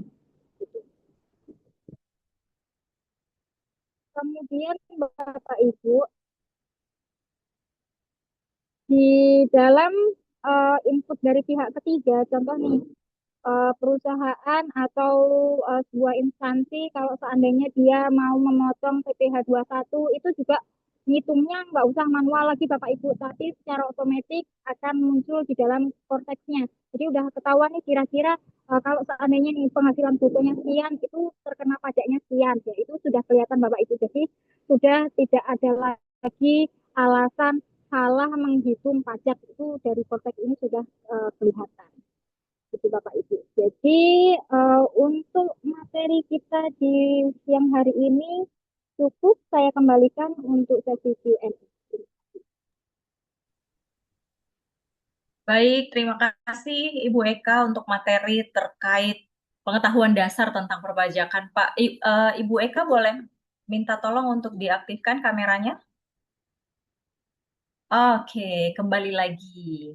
Kita udah lihat Ibu Eka tadi udah menjelaskan secara cukup detail terkait mengapa sih rakyat wajib membayar pajak ini. Ada beberapa teori yang disampaikan, ada teori asuransi, teori kepentingan, teori gaya pikul, ada juga teori bakti dan teori asas daya beli. Ada juga dijelaskan terkait PPh 21, PPh 17 progresif dan juga apa namanya saran dari Ibu Eka terkait korteks yang sudah harus diaktifkan sebelum nanti pelaporan pada bulan Maret nanti ya Bu Eka ya. Ya, dan kita mempersilahkan atau kita sudah bisa membuka sesi Q&A kita, tapi sebelum untuk kita persilahkan para peserta untuk raise hand, saya terlebih dahulu akan membacakan beberapa pertanyaan yang sudah disampaikan oleh para peserta. Sebelumnya saya cari dulu sejak di atas tadi ada ya ada sebelum Ibu Rahe Gorut ada Bapak, ada Bapak, eh, ya ada Bapak Muhammad Suparmansyah Ibu Eka. Ibu Eka dengar jelas suara saya kan dan Bapak Ibu peserta lain? Jelas. Baik. Ini buat Bapak Muhammad Suparmansyah. Izin bertanya, apakah benar bahwa asuransi kendaraan dan gedung tidak perhitungkan PPN dan PPh? Seperti itu pertanyaannya. Dan sebelum dijawab, saya juga mohon untuk Pak Suparmansyah untuk bisa open kameranya, untuk bisa berdiskusi langsung dengan Ibu Eka terkait pertanyaannya. Nanti bisa dijawab dan juga menanggapi Pak Suparmansyah. Masih dengan kita? Oke, sambil menunggu silakan Ibu Eka boleh dijawab aja pertanyaan dari Pak Suparmansyah. Apakah benar bahwa asuransi kendaraan dan gedung tidak memperhitungkan PPN dan PPh? Nah, ini sebentar. Jadi untuk Pak Suparmasnya ini sebagai yang membayar atau sebagai perusahaan dulu nih. Jadi konteksnya kita kan harus melihat dari dua sisi. Yang ditanyakan dari pihak mana dulu, Pak Suparmansyah? Boleh dijelaskan aja Ibu Eka, karena Pak Suparmansyah sepertinya belum standby untuk monitor, boleh dijelaskan aja dari dua pihak. Oke, baik. Sebelumnya saya mau turun sebentar nih dari mobil, boleh sebentar mungkin? Boleh, silakan. Silakan Ibu Eka, saya juga ingin menyampaikan kepada para peserta yang sudah bergabung, kita setelah pemaparan materi ini ada sebanyak 221 peserta. Terima kasih sudah bisa bersama kami sejak pukul 2 siang waktu Indonesia Tengah tadi, waktu Indonesia Barat tadi. Dan kita tadi sudah menyampaikan link presensi dan juga beberapa informasi terkait e-sertifikat yang akan bagikan nanti, dan juga nama yang atau data yang ditulis dalam e-sertifikat ini berdasarkan dari presensi yang Bapak Ibu sudah isi ya, dan juga nanti kami sampaikan sejak awal tadi bahwa nanti di tanggal 27 akan ada door prize yang diberikan kepada para peserta yang sudah mengikuti sesi pekan webinar finansial dari tanggal 24 sampai tanggal 27 nanti. Dan juga kita informasikan juga bahwa besok pada tanggal 26 nanti juga ada materi yang tidak kalah menarik yang disampaikan oleh Bapak Iman Sufrian selaku Direktorat Jenderal Pemeriksaan Keuangan Negara atau BPKRI, ini tentang dasar-dasar audit keuangan untuk pemerintah. Jadi nanti sudah bisa langsung didaftar untuk materinya besok, untuk webinar gratisnya besok, dimulai juga dengan jam yang sama tadi kita mulai pada jam 2 waktu Indonesia Barat sampai jam 4 waktu Indonesia Barat, seperti itu. Ibu Eka sudah bisa? Sudah? Baik. Boleh Ya. diulang Pak untuk pertanyaannya? Iya. Oke, jadi pertanyaan dari Bapak Muhammad Suparmansyah, apakah benar bahwa asuransi kendaraan dan gedung tidak perhitungkan PPN dan PPH? Tadi Ibu Eka menyampaikan ada dua jawaban sebenarnya dari dua pihak. Boleh dijelaskan saja karena Pak Suparman mungkin belum bisa bergabung dengan kita karena di awal sekali dia menyampaikan pertanyaan itu. Silahkan Ibu Eka. Baik, jadi untuk asuransi ya, kalau asuransi itu pertama nih, ketika kita bayar asuransi, itu kan asuransi juga menjadi penghasilan bagi perusahaan asuransi ya saat kita membayar. Nah, itu juga seharusnya sudah memperhitungkan ada yang namanya PPN. Ya, jadi sudah ada PPN-nya di sana. Kemudian ketika kita mendapatkan asuransi, pas kita lagi mengklaim asuransi, itu kan juga penghasilan buat kita. Nah, itu juga ada PPh-nya. Jadi tetap ada komponen PPN dan PPh yang tertera di sana. Cuma kadang-kadang kan tidak disampaikan secara detail oleh perusahaan asuransinya bahwa ada bla bla bla, ada ini PPN, PPh dan sebagainya. Nah, itu mungkin masih bisa ditanyakan kalau seandainya ini komponen pajak apa lagi gitu kan, karena di kita di Indonesia itu masih banyak orang. Jadi contohnya tadi yang saya kasih ke pajak restoran gitu ya. Nah, kita itu biasanya melihatnya adalah PB1 gitu ya kalau di pajak restoran gitu ya. Nah, kadang-kadang sebenarnya kita sudah dikenakan pajaknya, tetapi namanya tuh bisa macam-macam. Nah, mereka itu biasanya pasti tetap sudah mengambil dan melaporkan gitu. Oke. Ibu, selanjutnya kita ke pertanyaan dari Ibu Rahe Gorut. Ibu Rahe Gorut juga bisa langsung mengaktifkan mikrofon dan juga kamera untuk bisa berdiskusi langsung dengan Ibu Eka Wirajuang. Saya sampaikan pertanyaan di kolom chat. Ibu Rahe Gorut bertanya tentang mohon bantuan dijelaskan Bu, bagaimana maksudnya itu pajak yang dipungut dan pajak yang dipotong. Baik, pajak yang dipungut dan pajak yang dipotong. Nah, bedanya pajak yang dipungut dan pajak yang dipotong adalah kalau dipungut itu berarti adalah kita dapatnya berapa, contoh nih kita dapat 100.000 gitu ya. Nah, dari 100.000 itu kita harus bayar pajak, contoh 2% gitu ya.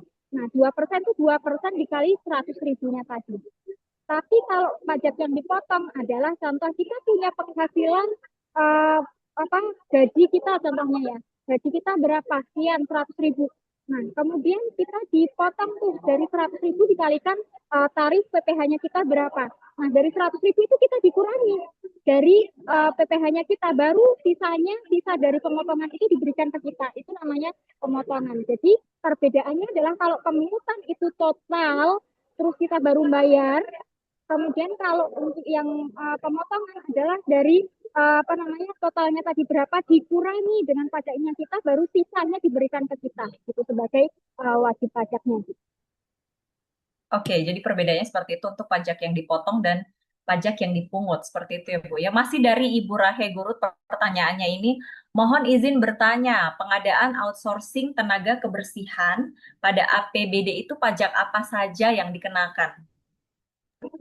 APBD ya, outsourcing. Oke. Jadi Iya. ada perbedaan sedikit untuk yang di pemerintahan. Kalau di pemerintahan selain dari kalau outsourcing kan dia PPh 21 tetap ya. Kemudian itu jasa, kemudian juga ada PPh 23 Bapak Ibu. Kalau di pemerintah kan karena bendahara pemerintah ada PPh 23. Jadi ada 3 pajak yang dikenakan di situ. PPh 21 untuk orangnya, kemudian PPh 22 itu untuk jasanya, kemudian PPh 23 itu untuk yang apa namanya dari bendahara pemerintahnya gitu. Oke, kita beri kesempatan dulu ada Bapak Marilin atau Ibu Marilin yang sudah angkat tangan. Mau Ya, bertanya sore. langsung? Iya, Ya, Ibu sore. ya. Iya, Ya. Ibu Marilin silakan bisa disampaikan langsung. Saya ada 2 pertanyaan, yaitu yang Mhm. pertama, 2 tahun lalu kan saya pelaporannya via NPWP suami. Nah, setelah itu suami pensiun. Nah, saya waktu itu disuruh untuk bikin NPWP tersendiri. Jadi 2 tahun terakhir saya lapor dengan NPWP baru, suami juga tetap lapor dengan NPWP-nya dia. Nah, untuk 2025 ini baiknya gimana? Soalnya kan tadi saya dengar itu kan sebaiknya di dalam satu NPP aja ya, suami istri gitu. Nah, arahannya seperti apa gitu, Bu? Itu yang pertama. Terus yang kedua, terkait mengenai PPh 23. Jadi misalkan nih contoh, di Oktober kita ada tagihan dari Sapon, nah berupa jasa. Otomatis kan di pembukuan kita tercatat nih di Oktober itu ada apa namanya PPh 23-nya. Nah, pada saat kapan kita memberlakukan atau bisa membuat bukti potong untuk klien jika kan kemarin kalau nggak salah pas saya ikut itu apa namanya PPh 23 itu mana yang lebih dulu atas eh, pengakuannya terus atas jatuh temponya gitu kan. Misalkan nih invoice masuk tercatat di pembukuan di Oktober dan harusnya jatuh temponya di November. Tetapi ternyata kita baru bayarnya ke Sapon itu di bulan Desember. Nah, kapan kita bisa menerbitkan bukti potongnya gitu, Bu? Itu sih pertanyaan saya. Oke. Ya, Ibu Marilin, boleh tetap standby aja buat nanti menanggapi Ya, jawaban dari oke. Ibu Eka. Ya, Silakan Bu Eka. makasih. 2 pertanyaan ya dari Bu Marilin. Yang pertama terkait dengan NPWP-nya. Nah, tadi kan awalnya Bu Marilin itu dua-duanya bekerja, kemudian suaminya pensiun gitu ya. Iya. Nah, Iya, terus benar. kemudian sekarang harus bagaimana? Nah, sebenarnya untuk yang masa korteks saat ini digabung lagi saja kan di dalam korteks itu untuk yang mempunyai penghasilan itu kan TK ya. Nah, TK Betul. terus kalau ada kawin kan baru K0 gitu ya, maksudnya kodenya. Nah, itu nggak apa-apa sebagai pemilik penghasilan utamanya di istri itu nggak apa-apa, jadi tidak harus di suami.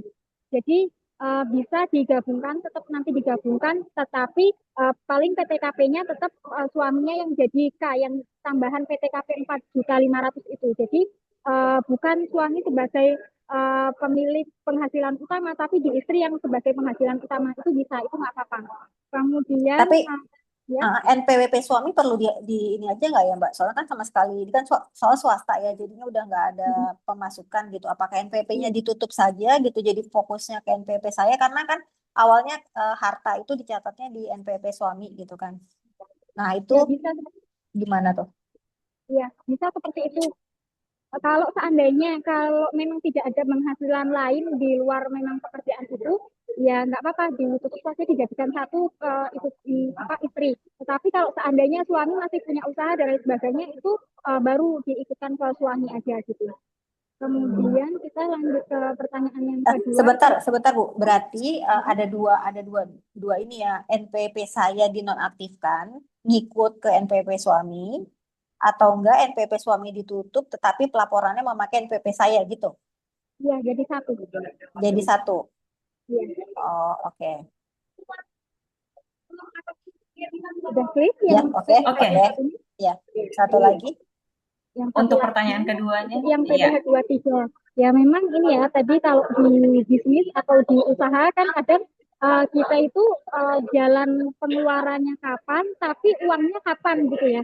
Nah, Betul. ini Karena kita kan basisnya masih cash base Bapak Ibu, jadi masih bisa tuh nanti dibuat sesuai dengan cash base-nya, uangnya masih kapan kan itu nanti biasanya ada fakturnya ya Bapak Ibu kalau kita apa namanya mengeluarkan kayak sewa kapan terus nanti dibayar kapan itu kan sebenarnya ada fakturnya. Nah nanti ngikutin uangnya aja nggak apa-apa, tetapi untuk pemotongan dan pembayaran itu kan ada maksimalnya. Kalau dulu biasanya tanggal 15 di bulan berikutnya. Nah, itu kalau sekarang kayaknya sedang ada apa namanya? eh, ini perpanjangan. Jadi karena Cortex masih baru, jadi tanggal 17 di bulan berikutnya. Nah, itu contoh nih uangnya masuk tanggal 2 gitu ya. Nah, berarti Bapak Ibu ngitungnya adalah pokoknya jangan sampai lebih dari tanggal tadi. Kan normalnya tanggal 15 ya itu aja sebelum tanggal 15 bulan berikutnya gitu itu yang harus dilihat gitu. Pakai Ini cash base aja nggak apa-apa. oke, bukan ini maksudnya dari sisi kita yang melakukan pembayarannya. Ya Jadi di pembayarannya gitu. jadi misalkan kita bayarnya di Desember, ya kan? Mm-mm. Nah, otomatis kita lapor ke negara atas 23 itu di bulan Desember kan? Gitu. Dan ini kita itu bayar sebagai pribadi atau kita bayar sebagai Perusahaan. perusahaan? Ah, Ini PTH 23 kan? ya Kalau betul, kita 23. bayar itu pas barengan sama bayar sewanya. Kalau kita sebagai pribadi, yang motong kan, punten, yang mungut kan dari perusahaan ya, bukan kita. Nanti Betul, biasanya kita betul. diberikan bukti potong. Nah, Ah, kita ah. bayar pajaknya barengan sama pas kita bayar sewanya. Kalau kita sebagai pribadi. Bukan, kita ngelihatnya dari sisi perusahaan nih beda karena saya dari sisi perusahaan saya nih sekarang. Contohnya gitu, misalkan kita dapat tagihan nih di bulan Oktober dari si Saponnya, otomatis secara pembukuan di Oktober itu udah kita catat kan, apa DPP-nya plus potongan PPh-nya. Cuman kita baru membayar ke klien itu di bulan Desember misalkan. Nah, apakah kita perusahaan saya ini menerbitkan bukti potong itu di Desember atau bagaimana gitu? Kalau bukti potongnya tetap ngikutin uangnya keluar, berarti di Desember, bulan Di Desember. Desember. Oh, Iya, oke. karena kan berdasarkan faktur dan uangnya keluar. Gitu. Oh, oke. Tapi kalau misalkan dari kliennya nih, dari subkonnya itu kan misalkan apalagi beda tahun, mereka kan perlu banget tuh bukti potong untuk mengurangi PPh badan. Kalau misalkan mereka udah minta duluan itu bisa bukti potongnya. Masalahnya kan bukti potong itu nanti akan terkait dengan e-billingnya. Kalau seandainya itu belum dibayarkan, kan nggak bisa dapat bukti potong. Oke, oke, oke. Dan kalau pelaporan untuk perusahaan kan di bulan April, bukan di bulan Desember. Jadi kalau Betul, seandainya betul. nih masih ada yang ongoing di bulan Desember, penyelesaian bulan Januari itu masih bisa, masih aman. Karena pelaporannya di Oh, bulan April. oke, oke, oke, gitu. Ya, itu saja. Makasih, Baik, Ibu. Ibu Marilyn cukup ya. Ya, Terima cukup, kasih. cukup. Makasih. Ya, terima kasih Ibu Marilyn. Oke, tadi ada satu peserta yang sudah raise hand sebenarnya, tapi mungkin kembali diturunkan. Kalau gitu saya beralih ke kolom chat lagi ya, Bu Eka. Ini ada pertanyaan dari Bapak Ari Murti di Bintuni. Pak Ari mungkin juga bisa nyalakan mikrofonnya untuk bisa berdiskusi langsung. Pertanyaannya terkait bagaimana cara menghitung pajak honorarium narasumber untuk instansi pemerintah. Silakan Bu Eka. Baik, untuk instansi pemerintah ya, ini agak tricky nih Bapak Ibu. Jadi di instansi pemerintah itu ada beberapa klasifikasi untuk pembayaran honor narasumber. Jadi kita tahu ada instansi pemerintah yang dia mengenakan tarif perpajakannya tuh kalau internal seperti apa, kalau eksternal seperti apa, kemudian kalau seandainya instansi pemerintahnya itu kayak BUMN itu seperti apa, itu ada masing-masing. Nah, rata-rata itu penggunaannya itu ini ada apa aturannya sendiri-sendiri ya Bapak Ibu. Kalau dulu itu masing-masing ada sekitar ada yang 7,5%, ada yang 5%, atau bahkan ada yang 2,5%. Nah itu berdasarkan dari instansinya gitu. Dan itu biasanya tarif itu nggak bisa langsung kita tekan, oh kita sekian nih. Nah itu biasanya akan koordinasi dengan AR-nya, kita masuk kategori yang mana instansinya. Itu baru bisa kita biasanya kan kalau di pemerintah kita mengeluarkan namanya SBN atau standar masukan. Nah, standar biaya masukan. Nah, itu nanti kemudian baru kita tekankan di sana. Oh, kalau seandainya narasumber dari luar berapa persen, kalau seandainya dari internal berapa persen, dan lain sebagainya. Itu ada. Jadi kalau secara rata-rata yang ada di lapangan itu sekitar antara 7,5, 5% dan sampai dengan 2,5%. Itu tergantung dari kategori instansinya. Oke, jadi maksudnya Ibu Eka ini bahwa kategori dari narasumber dari internal atau eksternal atau misalnya di kategori dari perusahaannya sendiri untuk pemotongan 5%, 2,5% atau 7,5% itu. Ada dua macam kategorinya, dari perusahaannya itu sendiri dan juga dari orangnya itu sendiri, apakah orangnya dari internal atau eksternal. Jadi dua kategori. Oke, jadi biasanya mungkin bisa lebih banyak potongan kalau dari internal ya, Boy? Justru Atau dari sebaliknya, eksternal? kalau dari eksternal justru lebih sedikit. Kalau dari internal karena kita dianggapnya sudah mendapatkan penghasilan yang Oke, rutin baik. dari instansi tersebut, biasanya pajaknya lebih tinggi. Ah, iya betul. Oke, jadi cukup pertanyaan tadi dari Pak Ari di Bintuni. Jadi lihat kategorinya dulu dan ada dua kategori dan ada beberapa potongan ya Bu ya, ada 2,5, ada 5% dan juga 7,5. Oke, kita ke Ibu Leti. Pertanyaannya tadi sebenarnya Ibu Marilyn juga sudah menyampaikan, tapi sudah disampaikan langsung, sudah ditulis di kolom chat, tapi sudah disampaikan langsung kepada Ibu Eka Wirajuang. Ini saya menyampaikan pertanyaan dari Ibu Leti SHS. Izin bertanya, Bu, untuk pelaporan PPh 21, apabila suami istri bekerja, suami sudah melaporkan harta kekayaan. Apakah istri juga harus melaporkan harta kekayaan juga, Bu? Mohon penjelasannya. Terima kasih. Baik, Silakan, Ibu Eka. oke, baik. Terkait dengan harta kekayaan ya, biasanya kan tadi, apakah satu dia pisah harta atau sudah digabung? Kalau sudah digabung kan memang satu saja sudah cukup, karena memang satu kan pelaporannya. Tapi kalau seandainya pisah harta, nah ini kalau pisah harta itu biasanya berbagi tuh. Kadang kan ada suami istri yang ya udah kalau kita punya mobil, punya rumah, kamu yang lapor rumahnya, atau aku yang lapor mobilnya dan sebagainya, atau semuanya yang lapor suami, atau istrinya aja yang lapor, biar di DCP di dalam sistemnya itu tidak ada double, jadi biar nggak dianggap apa namanya rumahnya dua gitu contohnya, padahal sebenarnya satu, ya udah satu aja yang lapor, entah itu di pihak suami atau istri kalau seandainya sisa harta. Tapi kalau seandainya itu sudah menggunakan yang tadi sistem baru yang kortek, karena dia hanya satu, jadi ya satu yang lapor satu saja, nggak lapor dua-duanya gitu. Oke, jadi sebenarnya tujuan untuk pelaporan, disatukan pelaporan harta kekayaan istri dan suami itu agar tidak ada double gitu ya, Bu. Ya, jadi sebenarnya rugi di salah satu pihaknya begitu. Jadi lebih baik kita mending disatukan laporan pajaknya, jadi udah lebih hemat istilahnya gitu. Oke, Iya betul. Ibu Leti yang bertanya ini apakah cukup atau ada pertanyaan lagi? Ibu Sri Martiningsi katanya idem sama pertanyaan. Oke, Bapak Ibu sekalian yang ingin menanggapi jawaban dari pertanyaan Bapak Ibu sekalian juga boleh langsung open mic. Nah, saya langsung ke pertanyaan lain di kolom chat. Kayaknya Bapak Ibu peserta ini enggan atau sungkan gitu ya Bu ya untuk bertanya langsung untuk open cam. Jadinya menyampaikan di kolom chat. Tidak masalah, saya akan mewakili Bapak Ibu sekalian. Ini dari Ibu Lisnawati. Izin bertanya, Bu, apabila seseorang tiba-tiba tidak bekerja, sedangkan awalnya bekerja, tapi karena di PHK atau resign, terus bagaimana mengenai NPWP-nya? Apakah tetap harus dibayar setiap tahunnya, sedangkan lagi belum dapat kerjaan? Terima kasih, Bu Eka. Silakan, Bu. Baik, jadi terkait dengan NPWP atau akun pajak kita itu tidak terkait dengan perusahaan tempat kita bekerja, tapi terkait dengan kita sebagai pribadi. Kalau seandainya ada yang saat itu di PHK, lapor tetap, tapi lapornya kita nihil karena tidak ada penghasilan. Jadi tadi kita sebagai wajib pajak itu kan kewajibannya kita menghitung pajak kita, membayar pajak kita, dan melaporkan pajak kita. Ini tetap.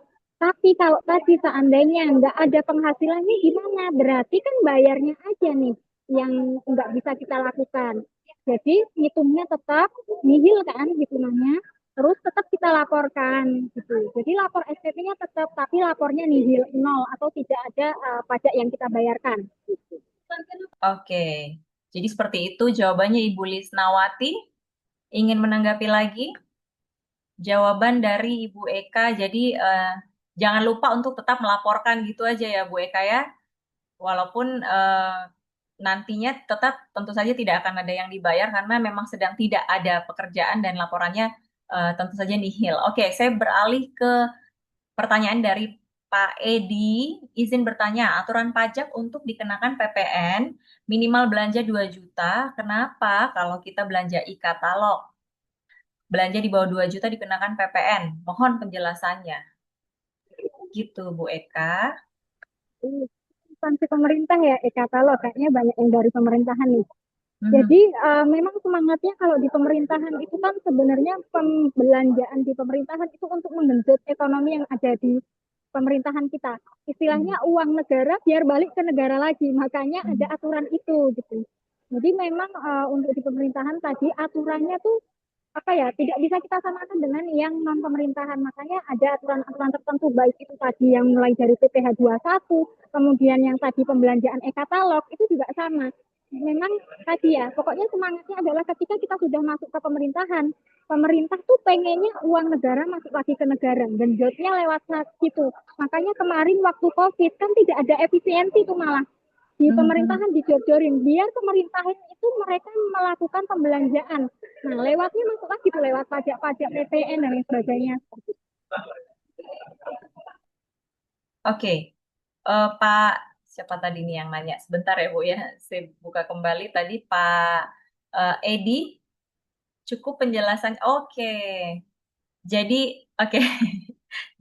Dijawab juga nih Bu Eka. Jadi dijawab oleh Ibu Leti dan Ibu Rahe via kolom chat. Terima kasih banyak katanya untuk penjelasannya. Oke, Bapak Ibu sekalian juga yang masih ingin bertanya boleh kita beri kesempatan langsung bertanya kepada Ibu Eka Wirajuang selaku narasumber kita di hari kedua pekan webinar pekan finansial ini dengan tema apa namanya tadi peraturan dasar dari perpajakan, pengetahuan dasar dari perpajakan. Nah, Ibu sambil menunggu penanya juga, saya juga ingin bertanya nih. Nah, sejauh ini sebenarnya dari pengalaman Ibu sendiri, bagian mana sih sebenarnya dari pajak yang paling sering bikin masyarakat bingung ini? Apakah penghitungannya, pelaporan, atau bahkan aturan yang terus berubah, Bu? Kalau di masyarakat ya sebenarnya kan apa ya, kita itu lebih ke kadang agak kurang rela ya bayar pajak karena kan kita merasa kan kita sudah bekerja keras nih gitu ya istilahnya, kok dia minta pajak dari kita gitu kan, itu lebih ke kerelaan hati kita sih. Makanya sebenarnya lebih ke bagaimana sih kita harus bisa mengubah mindset kita bahwa sebenarnya pajak ini tuh kita pengen bangun negara nih, negara ini bisa dari mana gitu kan kalau tanpa pajak, pembangunannya dari mana. Karena untuk saat ini kita mau menggenjot BUMN pun BUMN kita masih belum sebesar itu keuntungannya untuk bisa membiayai pemerintahan kita. Tapi memang kita melihat dari beberapa pemerintahan yang terakhir ini ya, terutama dari Menteri Keuangan kan setiap menteri istilahnya mereka punya strateginya masing-masing untuk bagaimana bisa mendapatkan pendapatan. Nah, mungkin kalau yang dulu itu banyak banget yang dipajakin kata orang-orang gitu ya. Kalau yang sekarang kan bagaimana dia caranya menggenjot biar industri itu naik padahal pajak tetap. Intinya sih gitu. Nah, intinya kan sebenarnya pajak itu adalah ya tadi balik bagaimana kerelaan hati kita. Cuman tadi ketika ada pajak, pajak itu kan tadi macam-macam dan kalau kita bilang kadang DJP atau AR atau orang dari pajak itu kok mengenakan pajaknya itu kayak kayak kalau orang bilang tidak tedeng aling-aling lah, orang Jawanya bilang apa ya, tidak lihat muka lah istilahnya, pokoknya kamu kena pajak sekian sekian sekian, nah gitu ya. Nah itu tuh sebenarnya kita sebagai wajib pajak kalau kita tidak punya ilmunya, padahal ada hal-hal yang tidak dikenakan pajak, ada expense atau biaya-biaya yang tidak dikenakan pajak. Karena kan tadi DJP itu mereka kan satu orang itu megangnya bisa ratusan wajib pajak loh. Kan nggak mungkin dia akan ngitungin bantuin satu-satu. Nah, makanya kita sebagai wajib pajak kita harus sadar undang-undang pajak yang mana sih yang dikenakan oleh kita, gitu kan. Selain tadi kita harus rela, kita harus tahu nih aturannya pajak kita yang kena ke kita itu apa aja, berapa besarannya. Kemudian apalagi kalau kita punya banyak penghasilan atau banyak harta, kan tadi otomatis pajak kita akan tinggi. Nah, balik lagi ada lagi yang namanya financial planning. Jadi kita akan melihat juga kalau kita sampai financial planning tuh pajak kita tuh kira-kira harus seberapa. Kalau seandainya kita penghasilannya sekian, kita pengen bayar pajaknya sekian aja, itu pasti tanpa melanggar peraturan itu harus bagaimana. Nah, itu sampai ke sana juga karena kan ini buat long time-nya kita ya. Kalau yang itu bisa dinegosiasikan gitu, Bu, atau enggak ya? Sebenarnya bukan negosiasi, kita tetap on the track dari peraturan, tetapi kita namanya financial planning. Kita memplanning kira-kira contoh nih, kalau kita mau beli rumah, kita nggak pengen rumah kita pajaknya tinggi, ya jangan beli rumah yang di jalan utama kan gitu. Atau Oke. contoh kita punya perusahaan, nah perusahaan itu punya dua sisi jalan gitu ya, yang satu tuh jalan kecil, yang satu jalan utama. Kalau kita pengen biar pajak kita nggak tinggi, ya didaftarnya ke jalan yang kecil aja, jangan yang jalan tinggi. Kan kita tidak melanggar Oke, peraturan gitu ya. Itu salah oke. satu yang namanya tax planning. Bagaimana kita planning pajak kita tanpa kita harus melanggar peraturan perpajakan. Iya, jadi sebenarnya sih seperti yang Ibu Eka sampaikan bahwa ya sebenarnya sih yang menjadi kendala adalah kerelaan kita dan juga masalah ribetnya gitu ya Bu ya. Maksudnya uang kita yang harus keluar tapi kita juga yang harus menghitung, melapor dan juga segala macam apa namanya proses untuk membayar pajaknya itu jadi kayak sedikit ribet. Jadi agak enggan gitu. Kita maunya tuh kayak langsung didatangi. Tapi seperti yang Ibu Eka sampaikan bahwa eh, pegawai pajak pun sebenarnya hanya satu orang tapi mengurusi apa namanya banyak sekali wajib pajak seperti itu. Jadi harus kita maklumi juga. Jadi kesadaran kita sebagai warga negara gitu. Baik, saya membacakan pertanyaan lagi dari di kolom chat ini ada Bapak Yuda. Izin bertanya, untuk PPN jasa angkutan tarifnya berapa ya? Mohon penjelasannya. Dan PPH untuk jasa konstruksi tarifnya berapa? Gimana tuh, Ibu Eka? Baik, ada dua ya pertanyaannya. Kalau PPN, itu PPN itu semua sama tarifnya 12%, kecuali PPN BM ya. Jadi 12% itu kan, tapi ada pengalinya. Jadi 12 dikalikan 11 per 12. Jadi masih belum ada perubahan. Dan semua sama, kecuali PPN BM tadi, yang barang mewah. Itu yang baru berbeda. Kemudian kalau konstruksi, nah konstruksi ini ada macam-macam. Konstruksinya apakah dia dikerjakan sendiri dan oleh apa namanya orang yang memang ahlinya atau bukan, itu beda-beda. Jadi ada jasa konstruksi yang dia tarifnya 2%, ada yang 3%, ada yang 4%, ada yang 5%. Nah, itu ada macam-macam tergantung dari kriteria jasa konstruksinya, orangnya yang ngerjain apakah ahli atau bukan, terus dia itu siapanya dan lain sebagainya. Itu ada ketentuannya. Jadi itu bisa juga dilihat di undang-undang yang langsung. Jadi mana yang masuk 2%, 3%, 4%, dan lain sebagainya. Oke, Pak Yuda. Untuk jawaban dari pertanyaan Pak Yuda, apakah sudah cukup? Boleh ya, Bapak Ibu? Ya, gimana Pak Yuda? Iya Bu, Oke, ya Bu, saya mau tanya lagi Bu. Itu silakan. ya perkenalkan Bu, saya Yuda Bu dari PT Sangyang Seri SHS. Kebetulan kami di BUMN ya Bu ya. Untuk yang jasa konstruksi itu kan ada tadi Bu nyampaikan 2%, 4%, ada 3%. Nah itu untuk yang keahliannya itu dibuktikannya dengan apa Bu? Jadi kalau untuk jasa konstruksi, orang konstruksi yang mengerjakan itu kan biasanya punya surat kompetensi ya, atau sertifikat kompetensi. Nah, itu bisa dibuktikan lewat situ. Itu sudah cukup. Atau mungkin ada portofolio CV, itu sudah cukup. Tapi kalau misal dia nggak ada sertifikat keahlian, cuman perorangan saja gitu Bu. Nah, tetap harus tuh mungkin portofolio atau apa, karena kan gini, apalagi kalau BUMN PT ya, kita kan tidak bisa melihat oh ini orang ahli atau enggak kalau tidak ada bukti apapun gitu. Jadi semua tetap harus by bukti, apalagi kalau secara administrasi di Indonesia di tempat kita itu semuanya masih harus ada buktinya. Jadi tidak bisa cuman melihat oh ini kayaknya orangnya bagus nih, dia ahli, tapi tidak ada bukti, itu kita tidak bisa. Jadi dokumentasi bukti itu sangat penting saat ini. Berarti paling nggak CV gitu ya Bu ya. Yes, CV, portofolio. Hmm. Ya baik Bu. Terus gini Bu, yang untuk yang PPN jasa angkutan, tadi kan di tarifnya 11 atau 12% Bu? 11 ya? 12%, tapi Dua- pengalinya adalah 11/12. 11/12 lah. Saya pernah membaca literasi atau literatur gitu tuh PPN nilai lain Bu. 1,1 apa itu gitu Bu. Kita kan pernah nih ada pekerjaan di Kementerian Pertanian.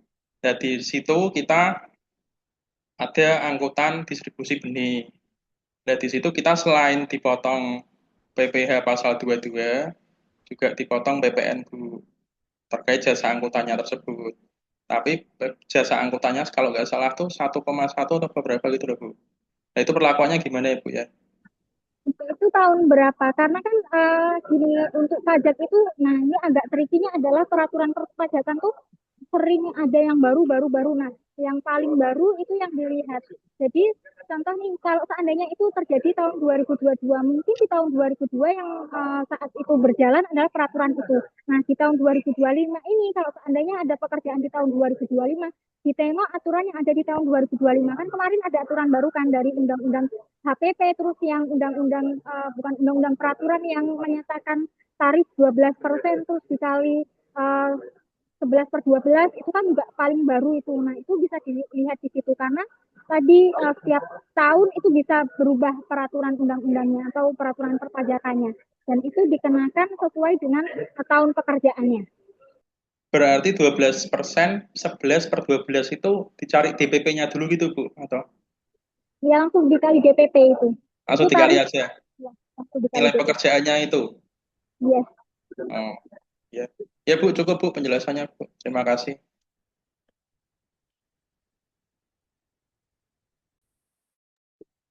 Masih unmute, Mbak?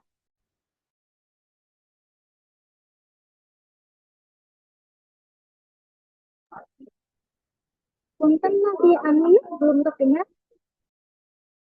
Baik, baik, baik. Iya, terima kasih untuk Pak Yuda dan Ibu. Sebenarnya ini kita waktunya sudah sisa sedikit, tapi masih ada dua penanya, masih aman ya Bu ya, Bu Eka?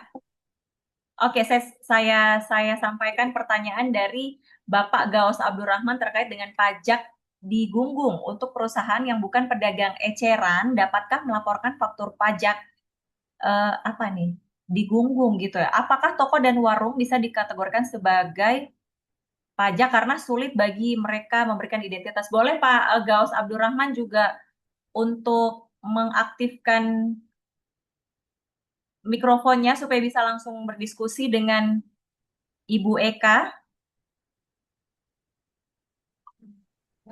Oke, Halo, Pak Pak Ibu. Gaus. Iya, Pak Gaus, boleh Halo. Pak? Ya, Iya, boleh disampaikan langsung Pak pertanyaannya kepada Ibu Eka. ya, sore Bu Eka, ini terkait dengan pajak di Gunggung. Ini untuk perusahaan kami ini kan sebenarnya bukan kategori pedagang eceran, Bu ya.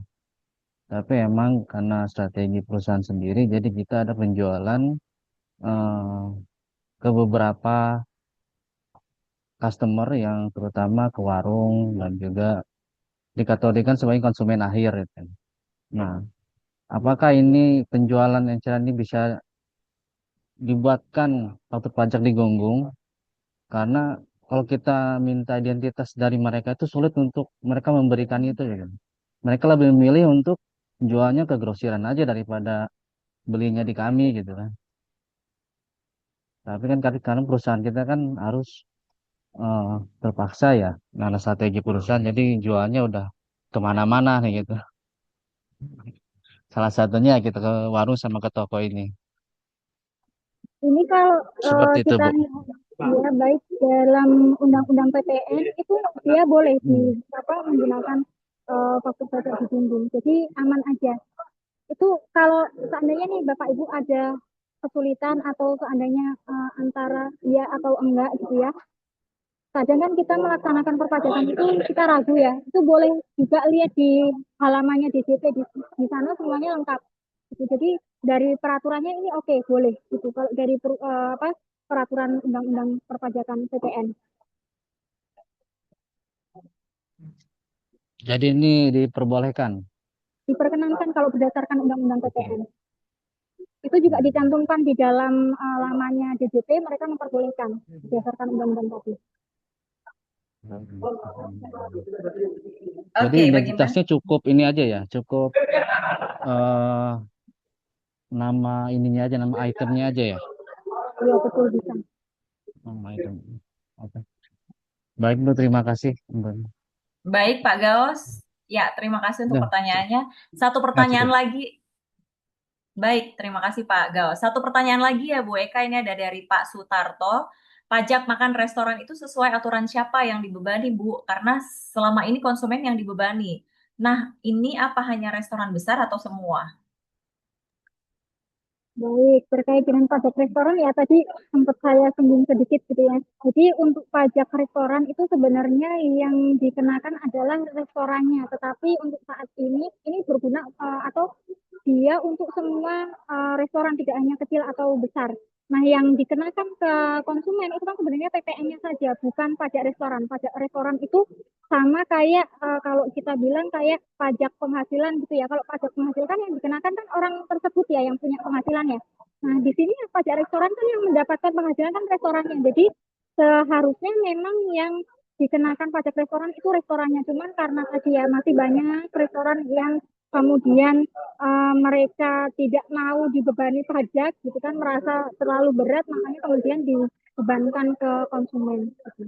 Jadi seharusnya memang dibebankannya adalah ke restoran. Oke, Pak Sutarto gimana Pak? Oke, Pak Sutarto cukup ya. Baik, terima kasih untuk penjelasannya dari Bu Eka. Ini saya sekalian menyampaikan juga. Nah, Pak Sutarto udah menjawab di kolom chat Bu. Oke Bu. Baik, jadi ini untuk para peserta webinar Pekan Finansial untuk hari ini, hari kedua ini, eh, absensi tadi sudah dikirim via kolom chat tadi oleh panitia dan juga berturut-turut saling mengirim antara para peserta.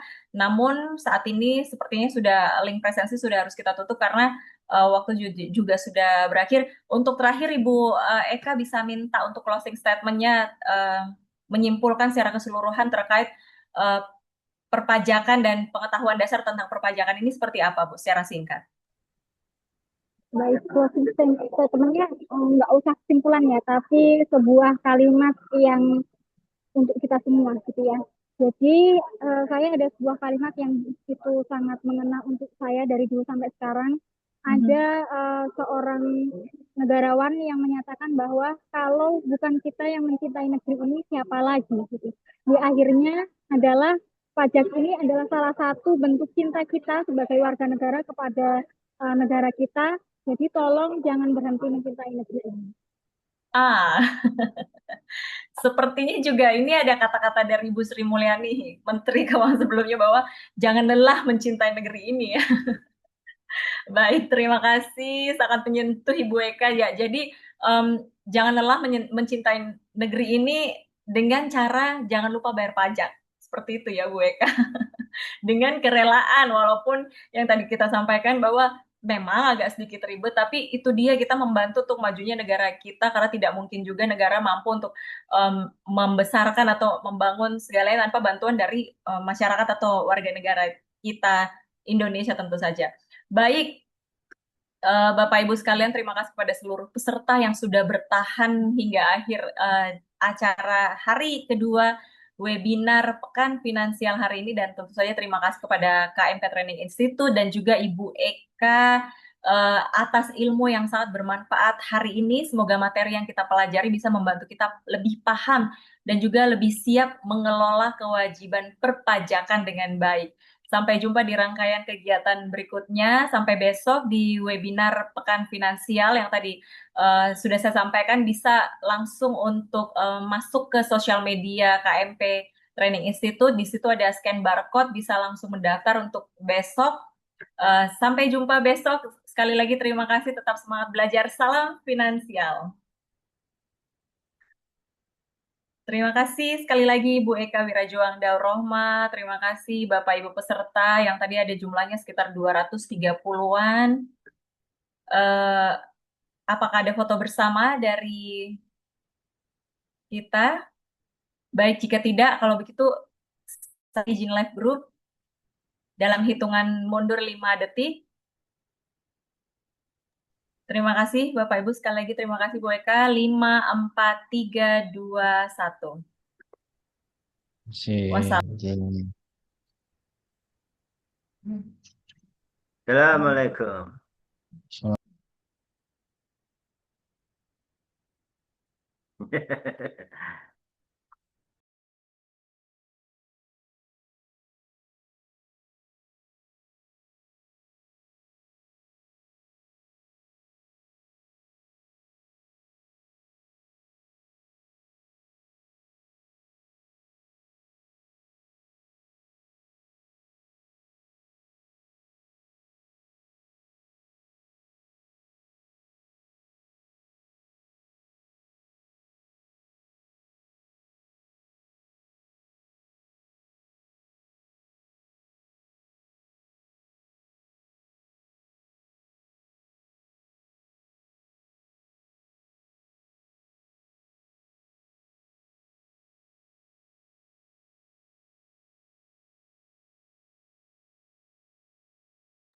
Izin Bapak Ibu untuk ruang Zoom-nya akan saya tutup dalam hitungan mundur 5, 4, 3, 2, 1. Terima kasih.